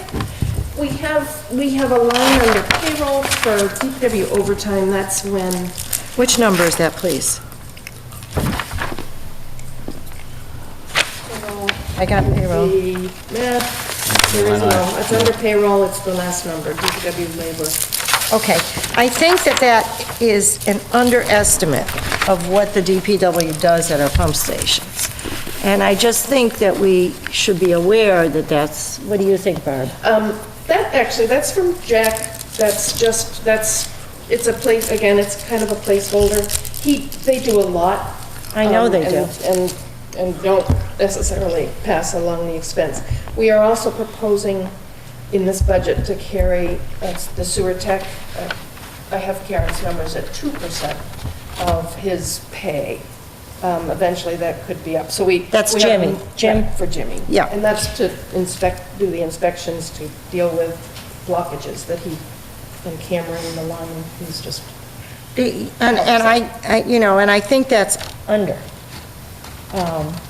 what he actually costs the DPW. I think that they do a lot for us there without charging us.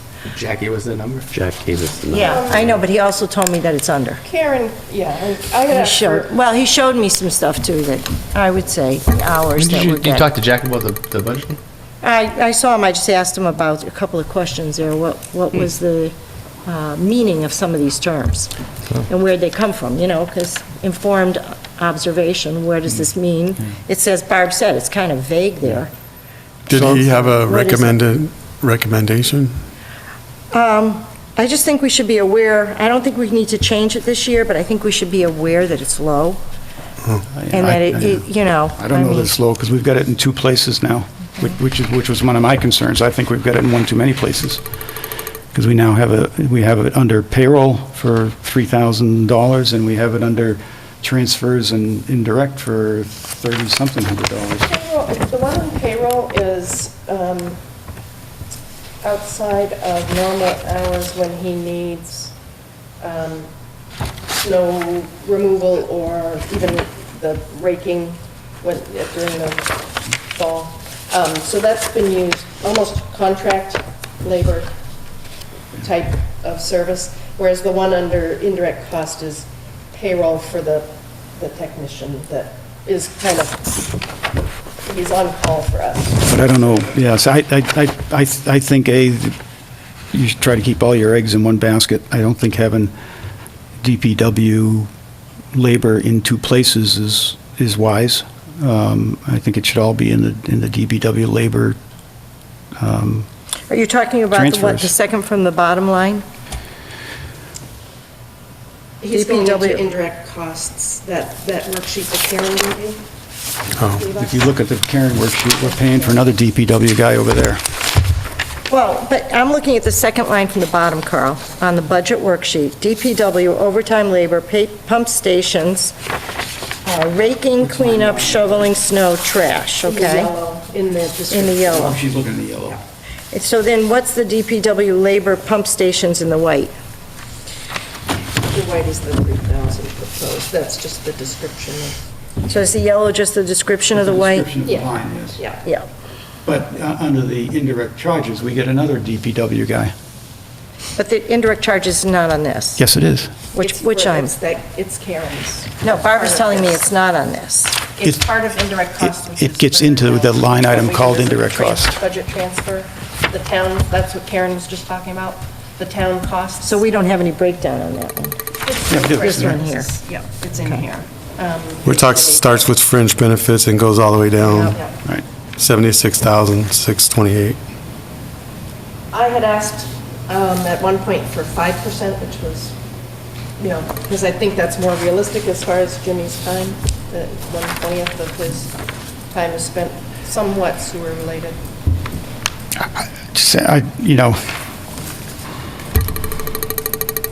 We're questioning what Jack gave us, and now we've got it in two places.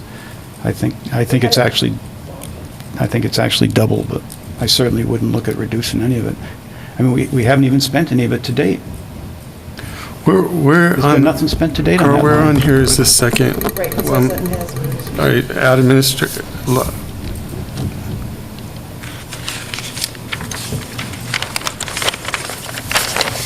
Why isn't it all on the big budget, is my question.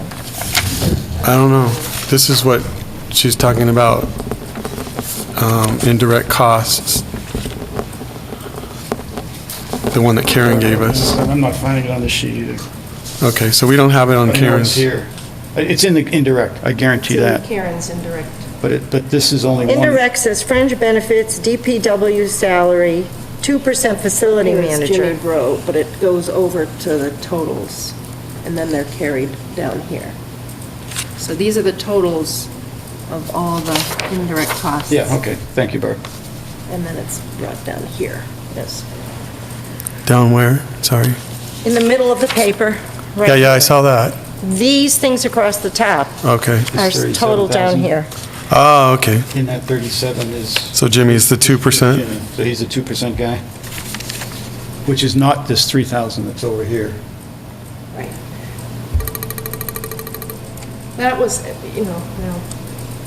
when Jack's guys were all out and busy and with everything going on, he would have guys come in on Saturdays to empty trash, do the raking, and do any shoveling when the plows. So it was just put aside because we were getting charged for that labor that he couldn't get to during the week wouldn't covering us for normal time. But it still gets paid out as a salary. So it really, should the 3%, 3,000, or effectively whatever that cost is, be in the indirect cost? I mean, are we just talking about moving it from one place to another? It's abnormal, okay. It's more of a as-needed Right. overtime, emergency, we need this So it's done, just but we there. just. I don't know if it's even gonna be there. Right. We used it the prior year, which is how we came up with that figure. It also gives flexibility to hire someone else with that budget to do that? Is that, Right. That's a positive.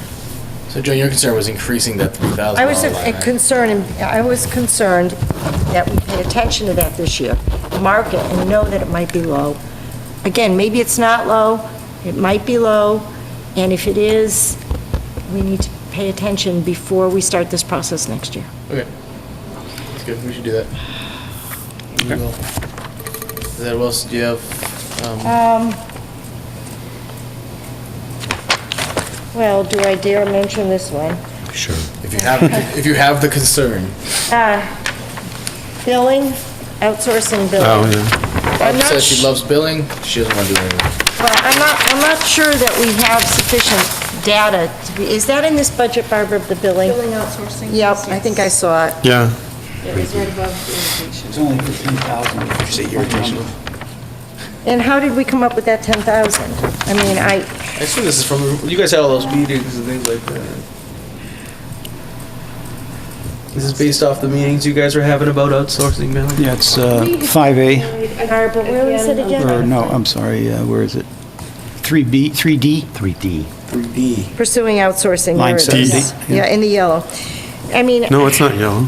So it's a fun, I had the same pursuing question. outsourcing billing. Is There's a it question yellow? mark beside it, billing outsourcing. Well, Yeah, but there's a number. because we, well, Right, but- and. Okay, and how come it's again, down this here was too? all just a Pursue starting point. outsourcing Just billing. a description. This is Oh, a okay. starting place that I was just, I want to keep it in there. It needs to be looked at, whether we proceed, with we've got a current proposal coming, or something. It's a placeholder Yeah. for. That's a big placeholder. Well, And there we're is some nowhere- history in there. fairness to Barb, because we've been through this a lot, that's what the first cut looks like. And to Barb's credit, she doesn't let these things fall through the crack. And it's got to be a number, or else we wouldn't even Well, have but a that was starting the same point. But thing with if I could finish, irrigation please. meters. She put 10,000 in. Thank you for signing in. I think we should revisit the number. I think my feeling on the number is, we need to make a decision with the path we're on, right? But we have the money in this year's budget to do the upfront development of that work. So, and I don't want to go into update where we are. It's moving forward slowly, but forward. I believe we can make a decision this year, this fiscal year, and if we decide to go with it, it shouldn't exceed, we may downscale the scope, depending on our discussions, but it shouldn't exceed, even the big scope, shouldn't exceed what we have in this year's budget. So we hopefully could move forward, make a decision. If it goes forward, use this year's money to get into the game, in which case, I think the recurring cost that was in the estimate was only maybe closer to 5,000. So my recommendation would be to make that 5,000. It would cover us for the recurring cost next year. Lower this 10 to 5? Lower this to 10 to 5. If we decide not to go with it, then it's 5 we're not going to use for that. I can go with that. I think the 10 is kind of high for where we're at right now. Yeah, it's sort of neither fish or foul. You can't get it for 10, but you can maintain it for 5. Could be $1. So we'll go down to 5,000 there? That's my recommendation. I That's think that's a good idea. Okay, cool. All right, Joan, is that your last? That's it, I'm done. I think everyone said that they were fine with everything else. Well, of course, legal counsel fees, we may have to change that based on... I think that's going forward though, right? Right now, we're not doing anything with legal counsel fees. This is the budget for We don't 2019. even know what we're doing. I mean, Well, they asked us the question about what we've spent historically. And Barb, is this number based on history, or is this, and I think, About 5,000 is what. and I think we're going to do our best to stay within historical legal. Well, in the future, are we going to have an agenda item on policy for using legal? I Yes. think we said Oh, that was sure. coming up. we're going to. Okay. So I think what you're saying is leave it at, 5,000. yeah. Well, if that's historical, and they asked us the question tonight, well, what have we spent historically? I think that's a good base point. Yeah, it's good. Okay. So we'll leave it for now. This, going down now, the sewer line jetting, line 1B. Are you under purchase? What are you under? I'm sorry. Infrastructure. It's under purchase of services. Purchasing services. We always put 10,000 in there, as you can, and we always get to this point in the year and even later, and we've never spent any. But it is an important thing. You can't zero it. But I have no understanding of, do we do it? Yes, we do. How much do we spend? But there's never anything even in the prior year's actuals. And that's just a function of the Excel sheet. It's very easy when we're trying to develop the budget, to put, let's give these estimates of what we're trying to, but when we put through the expenses, everything, as you can see from the account number, is 531006. So it's very hard to allot, like, every money spent to each subcategory. The infrastructure line carries the totals for all those subcategories. And we just did jetting and just discussed jetting, the town hall for that matter, consistently and has historically backed up. So we're just starting a jet, every 6 months, we're going to jet Main Street, and Jack wants to also do down by public safety. So yes, we do them. Usually it's on an. Yeah, I'm sure, I don't quite, Yeah. maybe I should say whether we do them. I don't know how many we do, I don't know how much we spend. So again, the historic question, I don't know historically what it is. And I'm okay, I'm not, just because I don't have any reason to change the number, I'm okay with it, but I want to bring that to the Commission's attention and the operations attention. We need to get more visibility. When we do the maintenance plan, that will certainly be part of it, in terms of not only spending money, but where you should jet, how often, should you rotate, all these things be part of the plan. So right But I'd now, like to get is some it fair? visibility. I'd just like to request that they get some visibility to the jetting we're doing this year, so that next year, or when we do the maintenance plan, we have some understanding of the history of jetting. Is it fair that this comes out of the 105,854? Is that where it comes? Is that kind of service coming out of there? Is that, or it's the outsourcing? Where does it come? Comes out of the infrastructure. Infrastructure. What, 60,000? Yeah, 60,000. 6519, okay. It's part of that. So that's what Barb said, the 60,000 is what gets tracked, because everything gets dumped into that account. So she can track and get an actual on that account, but she can't get the sub-items very easily. All right, so that one's okay, we talked there.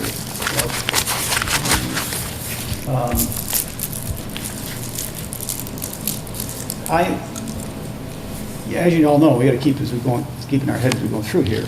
We're underwater right now with Barb's first cut, and that can't be our goal, right?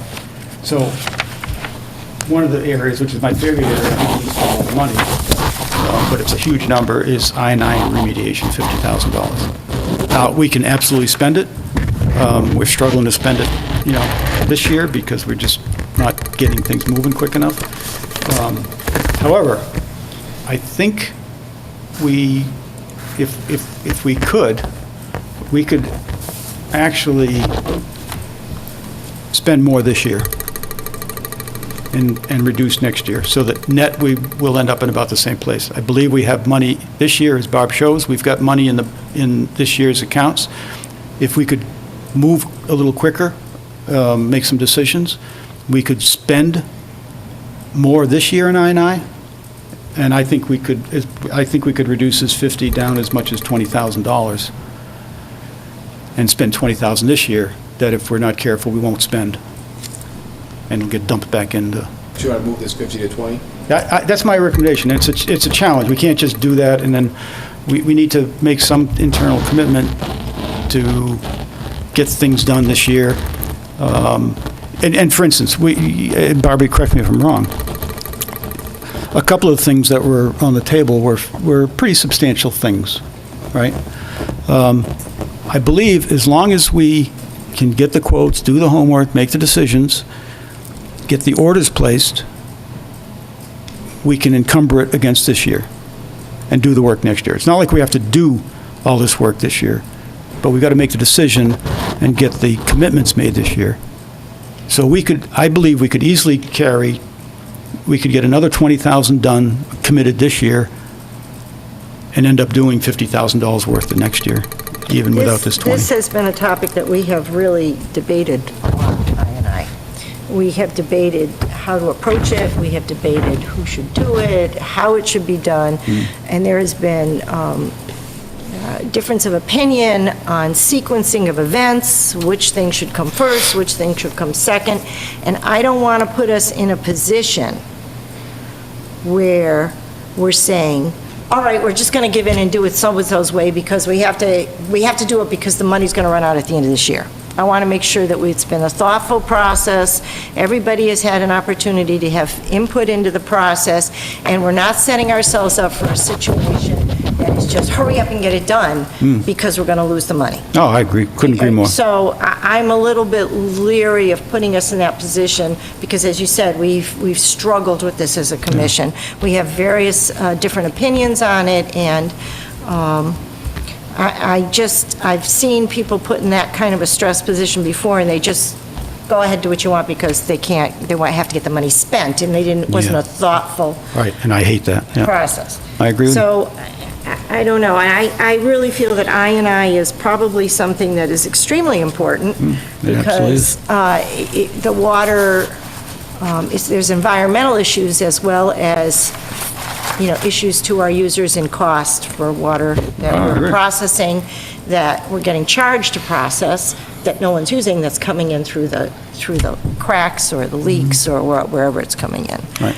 So I'm not sure that I want to see I&I reduced to balance the budget. I would like to see us look somewhere else. I mean, Yeah. I'd like to see us do more, and part of me was hoping that if we applied a little bit more pressure ourselves to address these things and make some decisions and have the discussion like you're talking about and move forward, then that would be a good thing for NI. So are you saying that the 50 is okay with you as if we commit ourselves to doing I'm saying more? we could get 20K done this year. That I am pretty sure is just going to fall right back into, So- essentially retained earnings if we don't do So something. you want And get to just as balance much the budget better. with... I want to, that's an opportunity for us not to do less, but to do the same amount, but do some of it quicker, which is better for all the reasons that Joan said. well, but we want to make sure we're all in agreement on have what to. we want to do. We don't want to We have to do the right thing. be And we- pushing it just And we got to to, stop, talking about it and waiting. But we could move on from there, because we're not going to balance the budget tonight, but I think that's a prime area for when we're trying to get to the right number on the bottom. Well, I will agree, we need to do more. It's 50, it's 50. We talk a lot, we don't really do much. Right. Legal counsel, we did talk about. Barb has 5 in there. I suggest we leave 5 for now. I think it's reasonably close to historic. Yeah, we just did that like 10 You minutes did ago. that? Okay. Mm-hmm.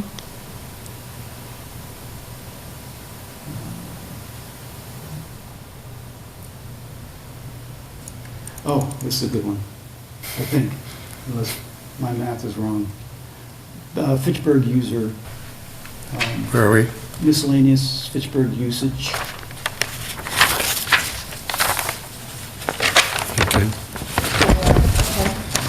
Now, one thing, not that anybody's listening this time of night, maybe someday I'll watch this, but, I want to remind everybody here, I certainly am committed to at least balancing this budget, if not returning, 5, 10, some net positive amount to enterprise fund without a rate increase, which is what Barb has got on this piece of paper. There's no rate increase in here.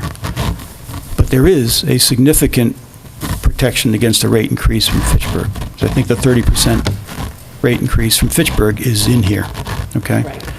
So we've taken the hit for a 3%, I think, Leominster rate increase, and a 30% Fitchburg increase. And I believe, based on my work here, that we can still balance the budget for our users. And if we do that, and the 30% comes through, that should be for the next 5 years. That's the same 30% we talked about, that they haven't pulled it, right? Yeah, they haven't gone to their council, so it's not an official number yet, but that's clearly what they're leaning towards. It's clearly what they're leaning towards. So, but, With the waiting game we've been playing for a while. hasn't it? No, this sorry? is the meeting that Carl went to recently? Oh, okay. With Yeah, the rate He setting. sent the email out afterwards? yeah. So is there a question or issue Well, with so, Fitchburg? regarding the Fitchburg, thank you for bringing it back to the point. Barb, when I do the math here, I think when you projected the 245,000, I think you used a half a year on the actual, but it's actually 7/12ths of the year. And if I use 7/12ths of the year, that 245 goes down to 207, so it's like a $37,000 savings there. Okay, let me So help me out. FY '17, when I studied where we were in FY '17 at 7 months, it's almost 50%. So after 7 months this year, we've spent 93,000. I'm assuming we're going to spend a total of 186 for FY '18. With a 30%, that equates to 242, 153. We got to do the math, because it's not, when I did the math and I took the actuals, the set 93,000 for 7 months, and I divided that by 7, multiplied it by 12, Right. and then hit it with the 30% increase rate, I get 207. Right, but I'm saying, for those 7 months, historically, that's only 50% of our total, the usage, because that's not the spring. The spring is the worst.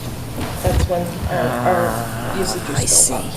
So at 7 months, we're at 50%. So I'm anticipating I see. another 93. That's where I came up with it. So, so when so it coincidentally looks like a 50% thing, but it's 50% of volume, not 50% of time. Right. Well, that stinks, 'cause Sorry. And so that was hit with the 30%, and then we had a 1.5% increase in. You said something about 242, and ours says 245. Is that a correction? So we got 3. 45 is after our supposed new connections. Oh, So it had included the growth a little bit. so we didn't gain $3,000 there. You know, in cost. Or Carl's $30,000. okay, I'm not gonna give up. It's gonna break even somehow. I mean, that you, and you were at the meeting, so you know, but we went with the highest for Fitchburg. We went with 30% was the worst case. Yes, yeah. I'm Thinking it's the I was most. gonna bet, I bet, I'm sitting in that meeting. Say it.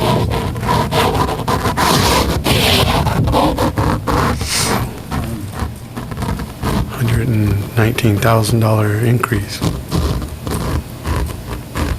Well, this year is, yeah, this year.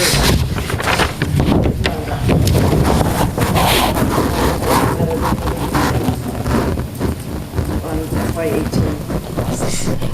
Although, I shouldn't say that. What we budgeted is not going to cover what the cost is, but our revenues have increased because we have had more connections than we expected, so. I wouldn't go with that. That number was budgeted low, I think. So, Barb, this is just a question, this indirect general fund expenditures? Indirect general. General fund Okay. expenditures.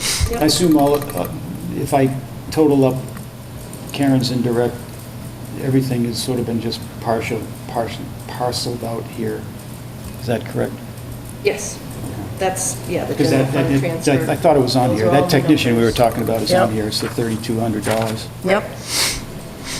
Yes. Why are we budgeting the OPED at the 19? Yes, let's fix Yeah, let's that. talk about that. So make that maybe the 65.56. I think we should make it about $500, because that's what the town's doing. I don't know why we should be any Funded more. completely when they're only funding 10%. Is that what they said? They were funding 10%? Yeah, they're funding about, Maybe they're only funding 10% because it's 10%. 1.5 million. It's a little different. We could fund the whole thing. we could, that's why I asked the question about the 127. I mean, if I, as an individual, felt it made the most sense for our customers to fully fund it, because we got the cash, then I would recommend that. But I'm not seeing that, because there's risks out there, so I'm not seeing that. So I think you either go all the way to that end of the spectrum, or you do what the town's doing. Yeah, and there was never really any incentive given No. No. other than that's what I would do. Yeah. Okay, could just go with the 650 and say we're doing 10% off. Yep, Yeah, let's just do doing that. 10% of our liability.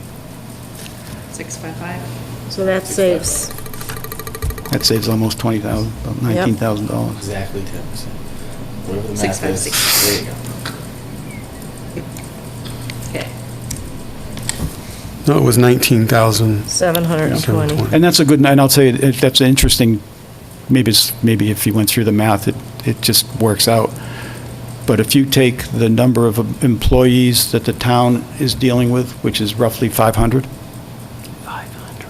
there's 284, I think it's 84, on the payroll today, like Barb. There's another for the town, we don't have this, there's another 240 that are being paid retirement benefits. So there's a population of 500 that are in the town's fundings. And, you know, we've got one. The town is setting aside $100,000. Right. That's about $200 an employee. Right. Okay, let's. So 600 is quite generous. Can we, yes, can we go back here, because, finish up. Yeah, any more, Carl? Oh, I thought you had that. No. No, I don't think so. Okay, so if we make the adjustments that we've made tonight, Barbara, and the categories that we've made, how does that affect our bottom line? I think we.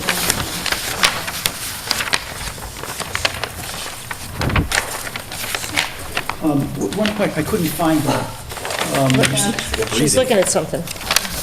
Yeah, we're at 31,000. Now, I also wanted to point. Positive, Wait, negative, up or Negative. down? So Negative. this 81 goes to 31, is that what you're saying? Yes. Yeah. Yes, and I wanted to point out that up above that is the transfer to capital reserve fund. Thank you, that was my question. Yeah. We did it just the way we did it last year. It wasn't part of the operating budget, it is a transfer. It kind of reduces retained earnings, but it is a transfer to capital reserve. Doesn't have to be that amount. But if we didn't do it, we would only be short 5,000 based on. Okay, but that's. But it's highly fiscally irresponsible not to have a capital reserve. I fund. agree. I don't. I'd like to see It's it come from inconsistent. somewhere else. I mean, to me, it's inconsistent with not showing it, not looking at our bottom line to take that into I have account. it in there. It's on the bottom line. Oh, so when you say minus 31, does That that, includes the capital reserve. so that includes Yes. taking out of our income, not just moving it from one category in the enterprise fund to another, it's coming out of the income. Indirectly. I have in total expenses 1,000,004, in total revenues 9,999. So it's 5,000 if we don't talk about the capital reserve fund transfer. But if you want to do 26.5, which is what we did last year, it's for 31. Oh, you It's lost not- me. we When tried to I put say it I want to into break the- even, when I say I'd like to break even, I'd like to break even With that. with Yes. taking 25 of my income and putting it, so the enterprise fund goes up by 20, by Right. anything I show. Right, Okay, yeah, and that's. okay, I just did the math. I'm doing it the Okay. way we ended up doing it for last year. They Yeah, did not the want to way it's do- handled should be the same. Right, yeah. So Okay. you're closer.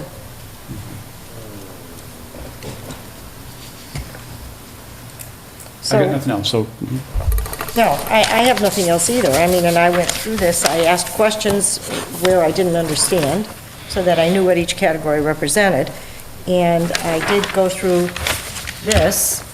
I mean, and I think we need a capital reserve fund, and I think we need a study to come up with the amount that we should be funding each year, so that we're ready when the longevity runs out. I think that's huge. I mean, a lot of this other stuff is daily nitty-picky, but, man, we better be able to replace those pumps when they go. We better have planned for it. Are we done with the budget for tonight? so you're going to just roll up this and send us out a new spreadsheet, and then and we're going to start roughly 31,000 in the hole next time. Okay, Okay, just so everybody knows the challenge. so we're done with the budget for tonight? Yeah. Can I make a request? I know before, we had a request to change the order of things. Can I make a request to change order now? Can we do 380 Electric Ave now? Because I think that's something we can do quickly. And it's been on the agenda for a long time, and I think it looks silly to continually drag this month after month. No, 380 Ave was always, I think, on there. I don't know if the restitution agreement was ever on there before. So right now, and yeah, we can, The last meeting you weren't at, Joe, we took a vote to move forward with that. that's fine. Restitution agreement. We discussed it. If everyone got it, what I had gotten through council was the restitution agreement. He did it with draft watermark, and he gave me a signature page that didn't have a draft watermark. So if Dan had come tonight and you all had agreed it was perfect, you could sign the signature page, and council would produce a pretty document. What I would say at this point is, are there edits to that draft document? Good question. There is, so. No, I was saying If that's the there right question, I is, think. yeah. Then we'll send it back to Adam. I never got one that I could work, so he's keeping the master It document. looked exactly like what we had voted on last meeting. The change that was voted on. Yep, it was in there, yeah. Take your assessment on that. So I would like to make a motion that we sign it. And then you know, Let me just also tell you. What he would like, I had a major discussion, as you probably saw from the legal counsel, on the notary. The notary didn't have to be on there, but what he would like to do is have all parties present to sign. Did So you you invite could Dan? sign it, but I told him that we were looking at it, but he had a schedule conflict. So what we would do is send Dan the draft, because we don't know if he's Right. necessarily going Okay. to accept it. If he comes back and says, yes, I'm ready, we'll invite him in and everybody can sign. okay. And you're a So- notary. And you're a notary? No. We'd have to get- He took off the notary, he said it's not necessary, and Troy can probably say, unless we're recording the document, we don't really need to have it notarized, but he would like it to be part of the minutes that the sewer commission was present, the proctors were present, and all agreed. So then I guess I'm requesting that we, if no one has any changes, I read it, I think it reflected accurately what we voted on at the last meeting. If no one has any changes to that, think it misrepresented the last meeting in any way, I thought it was perfect, that we now invite Dan in to sign it and to look at it. We send it him Why for not his... send it to him? And invite him to the next meeting. Right. Then we can send it to him. Now, I will be in Florida at the next meeting, so I will not be here. Is that a problem? Because- As long as we have a quorum. Because it's already been passed and voted on by the majority of the commission. If you need my signature, Barb, I would be happy to sign it before I leave. I'm leaving the 8th. Okay. If Dan approves it. I Is should hear that from him. acceptable to everyone else? Is that legally acceptable? Can I, if it's been discussed and voted on already, can I sign it before I leave? Is that okay? Barb? Carl? Everybody all right with that? That's up to you. We could sign it tonight. Changes. Right.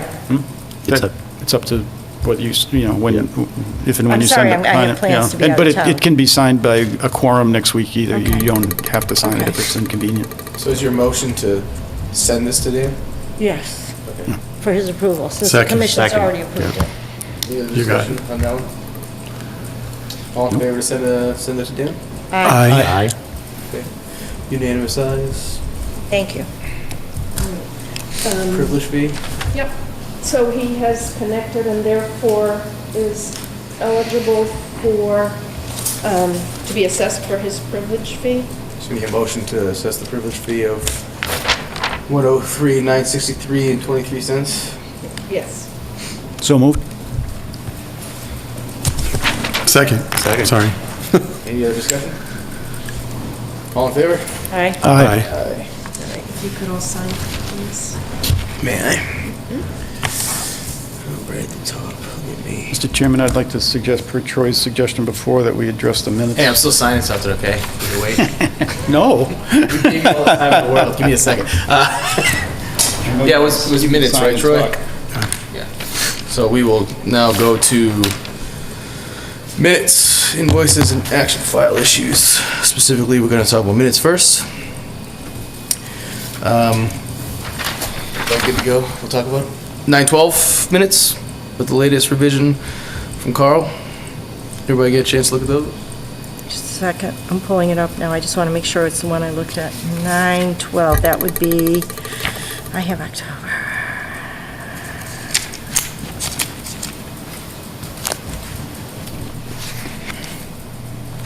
We got revisions on several as of, on the 7th, so. I have to Yep, be so there should be a on re- the 7th. Yeah, it should be the 7th revision from Carl.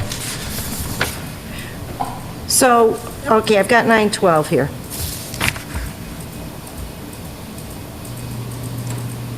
Carl, your revisions are the ones in green, correct? Barb? I think all of the revisions Okay. are Carl's. Oh, matter of fact, we need a revision on the I just noticed when I made this big enough I could see it. I've still got it in parentheses, last name, it's a question. Are you on 9/12? I think so. Hang on, go all the way up to the top. Yeah, 9/12. And what are you saying, you want another? Under, you see down, there's a, Are you in I'm appointments, in discussion? discussion, none approved unanimously. And then a few lines down, it says that location as Kim, and then I put in parentheses last name, because I thought we should put her last name, but I didn't know what it was. Chin.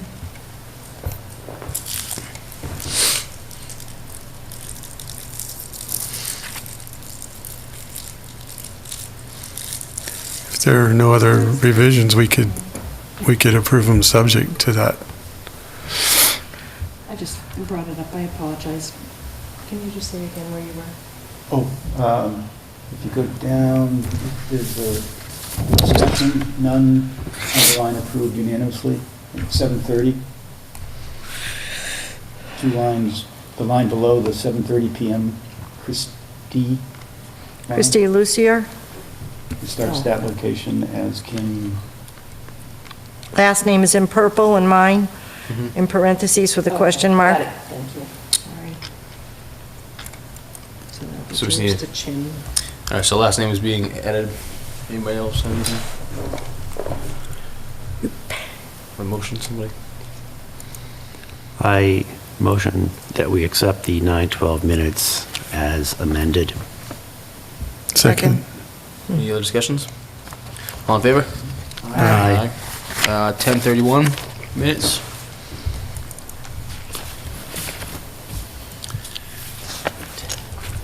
Any discussions on that? If not, take a motion.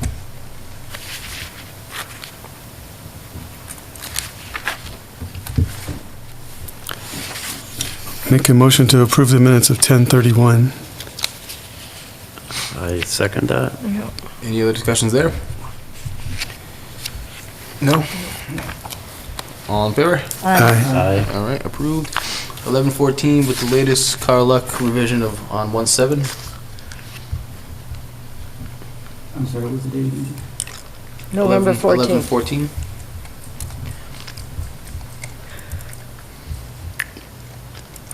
Any discussions there?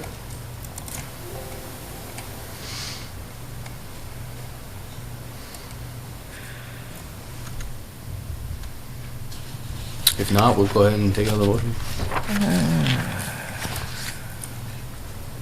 Make a motion to accept the minutes from 11:14. Second. Any discussions? All in favor? Aye. Sure. Aye. Aye. Joe, did you vote? I did. Oh, I'm sorry. I didn't hear you. Okay, all set. And 12/5/17, revised 1/7 from Carl.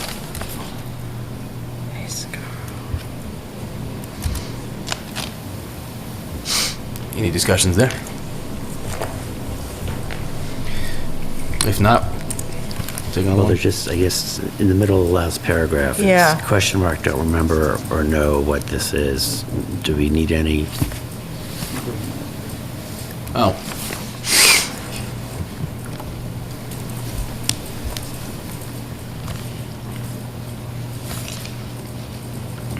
So that was just a question you had, you decided to throw into the minutes? I didn't know how else to kind of ask Barb a question here. Okay, I just didn't understand what else was suggested. I have a concern about the revisions here. About what, I'm sorry? Revisions here on the December one we're working on. Oh, wait. Has everybody got it up? Hold on a second. We already started talking about the revisions. Let's figure out what this don't remember or know what it is first, then we'll get to yours. This last paragraph here. Yes, I have a big problem with that. Right here, is that where you are?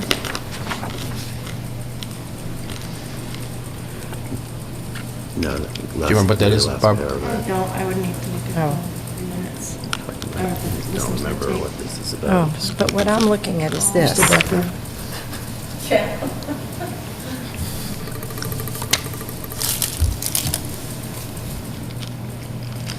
All this emotional. In the charter, so that we reference the sewer use regulations in the charter? Or this is under economic? We reference the sewer use plan in economic development, probably. We could personally would delete it. If we don't know what it is, we should delete it. Okay. And this was not. Well, remove, also suggested was adding reference to the sewer use plan. We'll just remove that one. Yeah, I wrote a That's the line that I don't know what it meant. Okay. There's also a typo in one of your revisions here. And spit costs probably means split costs. I assume that's what you were trying to say? If you're trying to, for attendance and spit costs for rooms, I assume that's supposed to be split costs. Right. Have any more commission input? Good catch. There is a cost per spit. There's a spit fee. Joe? Probably. Spelled correctly. You spelled spit right, yeah. You nailed it. That's why it didn't pop up as. What was your? Okay, so go ahead, you go first, John. Or did you want me to go first? I'll go. What do you Well, go? I guess honestly, I'd almost have to listen to the tape again, or listen to the tape of that meeting before I... What is it in regards to? Or do you want to just hold off for now? I just, if we could hold off Okay. on that one tonight. All right, we're gonna hold off on it. Can you email us the tape to that meeting, Barbara? I cannot. You cannot? They're too big. I emailed it to you. Yeah, John has emailed them to me. You've given, he's The had... music, the meeting recording? Yep, Yeah. yeah, I emailed one to her one time. he did, and it came through just fine. It might be the town system, or maybe I emailed it 2 or 3. Yeah, but I mean, it depends on the meeting size and stuff like that, how long it is and all We're talking that. about 12:05. So, Barb, can you check and see if you can email that again? I want to hear that again before I go on that one. And if not- Do us all if you can. If you can't, we'll have to come in. Right. Yes. So just give it a shot, and if it doesn't work, let us know. All right, so that's gonna end it for minutes. Now, there's a ton of stuff on this agenda that we haven't talked about. Barb, what's like the hard-hitting stuff here? Can I ask for something or no? Go right ahead. I believe that we've got here small water repairs and small water report, and I thought we were supposed to get on this agenda the small water extra parts to vote on. It is. Is it embedded somewhere? It missed. I would like to table it for the next meeting. I had a lot of information on fiscal year 18, which is what we're in, and the costs, what we have available. Yeah, I thought we discussed last time we were going to vote on it this time for those Right, it missed spare getting parts. in there. It's under business manager to go, what was it? I think it was in there. It was, and then I moved it around, because it was part of the budget preparation too, so. Suffice to say, I have talked with Jack about it, and he's in favor of purchasing those spare parts. I just need to present it to all of you guys as far as where that money's coming from. It's about $35,000. Okay. Those are the spare But parts that we already went over the list of. Well, but it's gone up 10,000 since then. So you gotta bring it 213? I won't be here, but if it becomes an issue, and there's 4 of you and it's a tie vote, can I do it by phone? I thought you told me Oh, yeah, once, Carl, yeah. I can do Yeah. a vote by phone. Yeah. As long as there's a quorum, you can So how do I do that if it's a problem? Do I just give call Barb in my for- phone number? Yeah, between you and Barb, and who calls who, and put it on a Barb, I'm going speakerphone, to give you my okay. phone number. Remote participation is what they call it. Remote because there's only going to be 4 of you, and if the vote is, Well, you can remote participate in any meeting.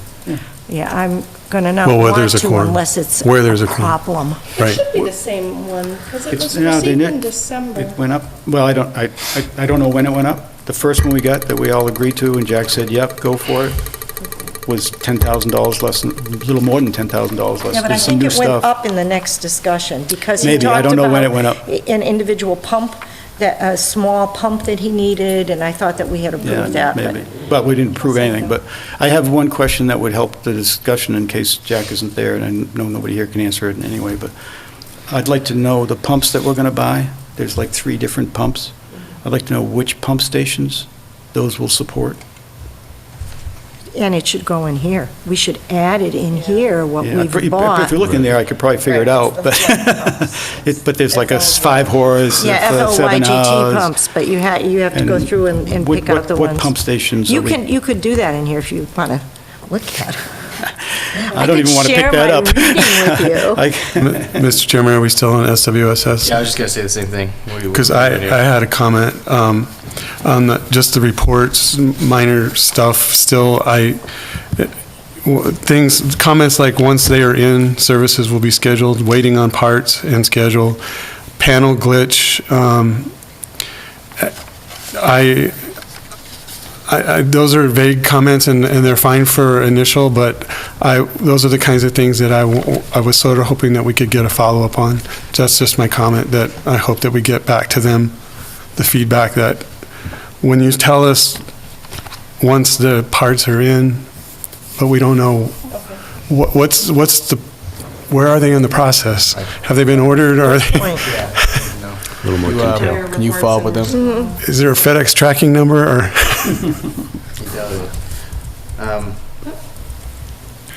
Okay. I don't know if we're gonna get into all of this. What do we? What's the most pressing stuff we have? There's one that's pressing, Whalum Kitchen, is that? because you're going to say the It's same one I'm going to, 10:09, you're going by to say the the same way. one, so go ahead. Council? I just want to confirm that we got both Heather's input and Carl's input about following up. I've finally gotten the information I've been waiting on from Fitchburg to provide to the opposing council, KP Law. I just want to make sure. It looked like from what Heather had said, what Carl had said, that as long as we were coming to an agreement, we could stick with KP Law. I just need to confirm that, because I tried to send it to Alex, and he said, oh, I didn't know we were still doing it. So I wanted to make sure you all are okay with us staying with KP Law on Highfield until we hit a dead end. I'm fine with staying with. I thought we had an agreement. Didn't we hit? No, make an we, unfortunately, they have not responded to the agreement. They being Highfield. They came back with, well, we need this, which they are due to. So they want to, looks like they're trying to get all the little loose ends, or look for an out, before they respond to the agreement. So we had the okay, basically, and I think, Heather confirmed, we had the okay from the Board of Selectmen to go, to try to get that agreement agreed to. If it fell apart, we'd come back. We're getting into discussions that we had in executive session So we on, have to be careful. I just Yeah. want to confirm we can stay with KP Law, just for the next step. Yep. I think you're good. Good point, Troy. Fine with me. Okay, Fine with me. we're good. All right, The one, that wasn't, you tricked me, that though. was something else. The one that's timely, that I think we just need to have somebody start working on, is this Fitchburg CSS cost. Because we have the cost breakdown. It came in probably 50% more, or some crazy number like that, than we were expecting. And my opinion is we need to dig into their cost basis. They're willing to meet with us. When I was at that rate discussion, they said they understood that we want to understand the cost, because it's not as simple as there's allocations of this, and I think we can bring it down. Can we bring it down to the original thing? Who knows? But I am pretty confident that with the right work and discussions and strategy, we can bring that cost down from what they're at now. Sounds like you want to work on it. Hmm? You want to do that? We volunteer, right? I can if you like. Well, I mean, it's up, Been I through mean, a lot you of have, it's up to you. similar things. It's really. I don't know what your bandwidth is. Unless somebody else wants- I think the unless next someone else step wants to take a crack at it. is simply to sit down with them and just have them go through what's the rationale for how they petitioned this amount of cost into this project. And Most of you just a involved. fact find, no negotiating, just a fact find. Anyone else want to be involved in it? And if somebody else wanted to be that, would be great, because 2 sets of ears is better than one. I'm sure they'll have at least 2 people there. You want to schedule it, try and schedule it and set up. Yeah, and then send up out the if dates anybody's and available, whoever unless wants anybody to wanted to. Needs, would this be during the day? We can try, we can ask for anything we want. I mean, they're, Get a couple days and times and send them out and see who's available and who wants to. yeah, I mean, I can do it during the day. I don't know what's more convenient for the commissioners. We can ask for anything, and I think given the money, they'll probably be willing to work with us. Okay. Is it preference to ask, to try to make it a day or evening? Well, I'm not available during the day, so. I'm available some days, but it really is getting tighter, my schedule. Why don't I try for an early evening then, and see how they feel about that? Probably best. I know I can't make it. They're used to working with committees and boards, working late. I would suggest, I don't know what the Whalum Kitchen is, but if that's going to hold anybody up or cause any She's hoping to delays, open- if any decision that we make is going to hold that up, I would ask that we move on to that. Yeah, Right. so The they're trying to question was- reopen. The question is, the previous non-compliance fees, 1,400. Right, would they be still, they were assessed to Christie as the owner, We should still, ex-wife of the one we who should still go after actually- Christie then. I wouldn't push it onto Wayland Kitchen. That's not, is that normally what we would do? It's a different situation, because It's not a lien. Kim is or Asian is she holds the lease. Christie was running the restaurant, and it was passed to her, and the non-compliance actually came from Seth. So there's no other, So are you Pre- The suggesting? non-compliance is against the ugly omelet. right. Yeah, not Wayland Kitchen. Not the leaseholder. So no, we're not going to assess it to Wayland Kitchen. Okay. When would they have ever been given notice even? Never mind. Are they going to reopen 2/7? That's what her plan is. So do they need anything from us right now to reopen 2/7? No, I looked through They the do the regs fees and all that because she's stuff? held, there is a permit on that property. It's all the same ownership. Birch and then Kim, it's like a management change almost. It's a little odd, but I did try to look and see if it was a new permit that needed to Does it? go out. And it's foggy, we could probably clear that one up. Well, the permits are issued to the, It's ugly, right. so I could reassess. Probably have to, right? Well, I yeah, I would mean, think I so, don't yeah. think you can say the fine doesn't follow, but the permit does. Right. Right. Yeah, if it's separate entity altogether. Okay. So yeah, I would reassess that. And they want to reopen 2/7. Compliant or non-compliant? I would say Different they're, tiers? I would say they're I would say they're- compliant. I mean, they're not doing anything Compliant wrong. for the Yeah. first. I would I don't want suggest to you delay an opening. talk to council about how you handle this. So you can do that. Who's going to pay for that council bill? Only on office hours. Don't ask for anything in writing. I know, I was thinking, I'm not gonna have an appointment this month. It is after she Okay. opens, so what? I will let her know that she will probably have to pay a permit, but I'll clear. I guess, She probably got to get a permit, but is she compliant and good to go to open? I would say she is.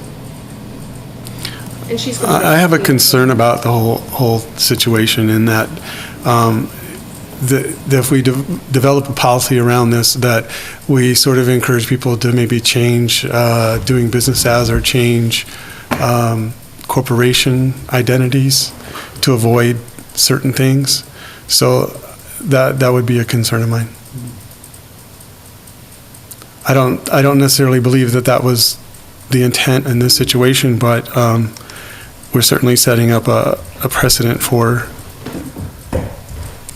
Where's the president think we said no? well, if you change identities or if you change your doing business as or your corporation, then we're not going to go back.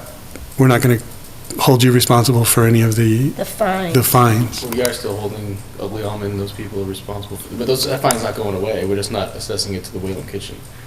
It's still there, right? I mean, we still have to go after people. But my question is, are they the same people involved? Because that's what it sounded like to me. Well, I know Ugly Almond sold to, and Whalen Kitchen bought that Ugly Almond, like, restaurant. It was like a exact sale. I guess, I guess I'm raising a legal question, and I'd like some legal answers rather than just what, That's why some, I agree with Troy, we need a legal That's why answer. it'd be good. You can sell something for $1. Yeah, find All out, the because papers maybe go we... through. No, I know, but you can do whatever you want. I'm just saying, we're not getting rid of the $1,400 non-compliance fee. So changing your names and all that stuff isn't gonna get rid of anything. And they're even have to now pay a new permit to go. So if you're changing it to try and get rid of a non-compliance fee, all you're really doing is assessing a new permit fee. however, you're still allowing another business to operate that could be the same individual under a new DBA and a new business Isn't that... without having to pay any of those fines. Right. Right, that but a- then once Isn't that how the fine got there to begin with? I mean, the fine was against Ugly Omelet, and then the person who came in, But it was still the Ugly Omelet. we still, yeah. she had the name, but it was a different... Well, there was a, Well, usually when you buy Yeah, but that's... and you buy liabilities, Little thing. well, and usually when you buy something, you buy their liabilities as well. Yeah, let's ask council. Annual report needs to be submitted unless anybody wants to step up. I'll have it for the next meeting, because it needs to get into them by the 15th. Permit to connect, 3 Burke Street. It's all good. All good? 74, all that stuff? I like that. Fairview, 44, all right, cool. Caucus has been announced. Troy's is up for re-election this year. Okay, this time for 3. Well, Right. my term's am I going to do it? Is that what you're asking, or? I have to be nominated. I don't know if, I don't, And caucus is When is March caucus? 12th. March 12th? Who's up this year? me. Troy, Just Troy? March 12th. so- March 12th. And that's it. So, can you go through the minutes and see what we missed and we'll see what it looks like we missed, let's see here. What about, There's a bunch of stuff on here that we didn't really talk about.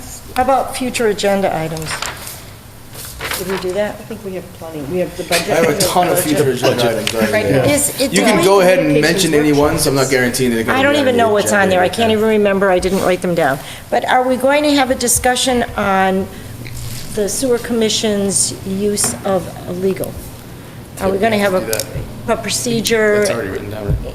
Yeah, it's We're already, going to have, it's on the agenda? well, it's written down as for a Okay. future agenda item. Because that kind of falls into what was on here, what was taken off was Right. communications. Right. And I really still think we need to talk about communications at some point, which I think is what Troy was saying earlier. I don't know why it got taken off. It was on the agenda, the first one you sent out. But weren't we going to have a communications workshop just to make sure we Yeah, all we have it. understand how to use legal correctly, we all understand how we're going to operate as a group, and...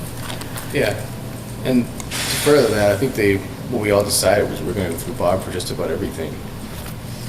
Yeah, but we said we were going to have a workshop. to- No, I know, but what we voted on before, did we vote on before? Yes, we said we were going to go through Yeah. Barb. Yeah, so that's why when I asked you, we talked to Jack about the budget thing, I was kind of taken off guard by it. Well, I asked him to clarify what the categories meant. But you weren't supposed But no, we could do that. We couldn't, we're not supposed to do any policy. I thought we could ask for clarification. Are we, We need to be clear, because I specifically didn't ask Karen a lot of these questions because Right, we had bunch of that questions. rule Okay. that we were going to work through So Barb. let's add that as an agenda item. Yeah. Yeah, let's do it. Public comment? You know what, More where's it public going comment? to Barb? I'm going to give it back to Barbara. yeah. Then I can get it from her. Motion to adjourn, anybody? I'm going to give her back this So one, moved. too. All right, any further discussion Second. about adjourning? All in favor of adjournment? Aye. Aye.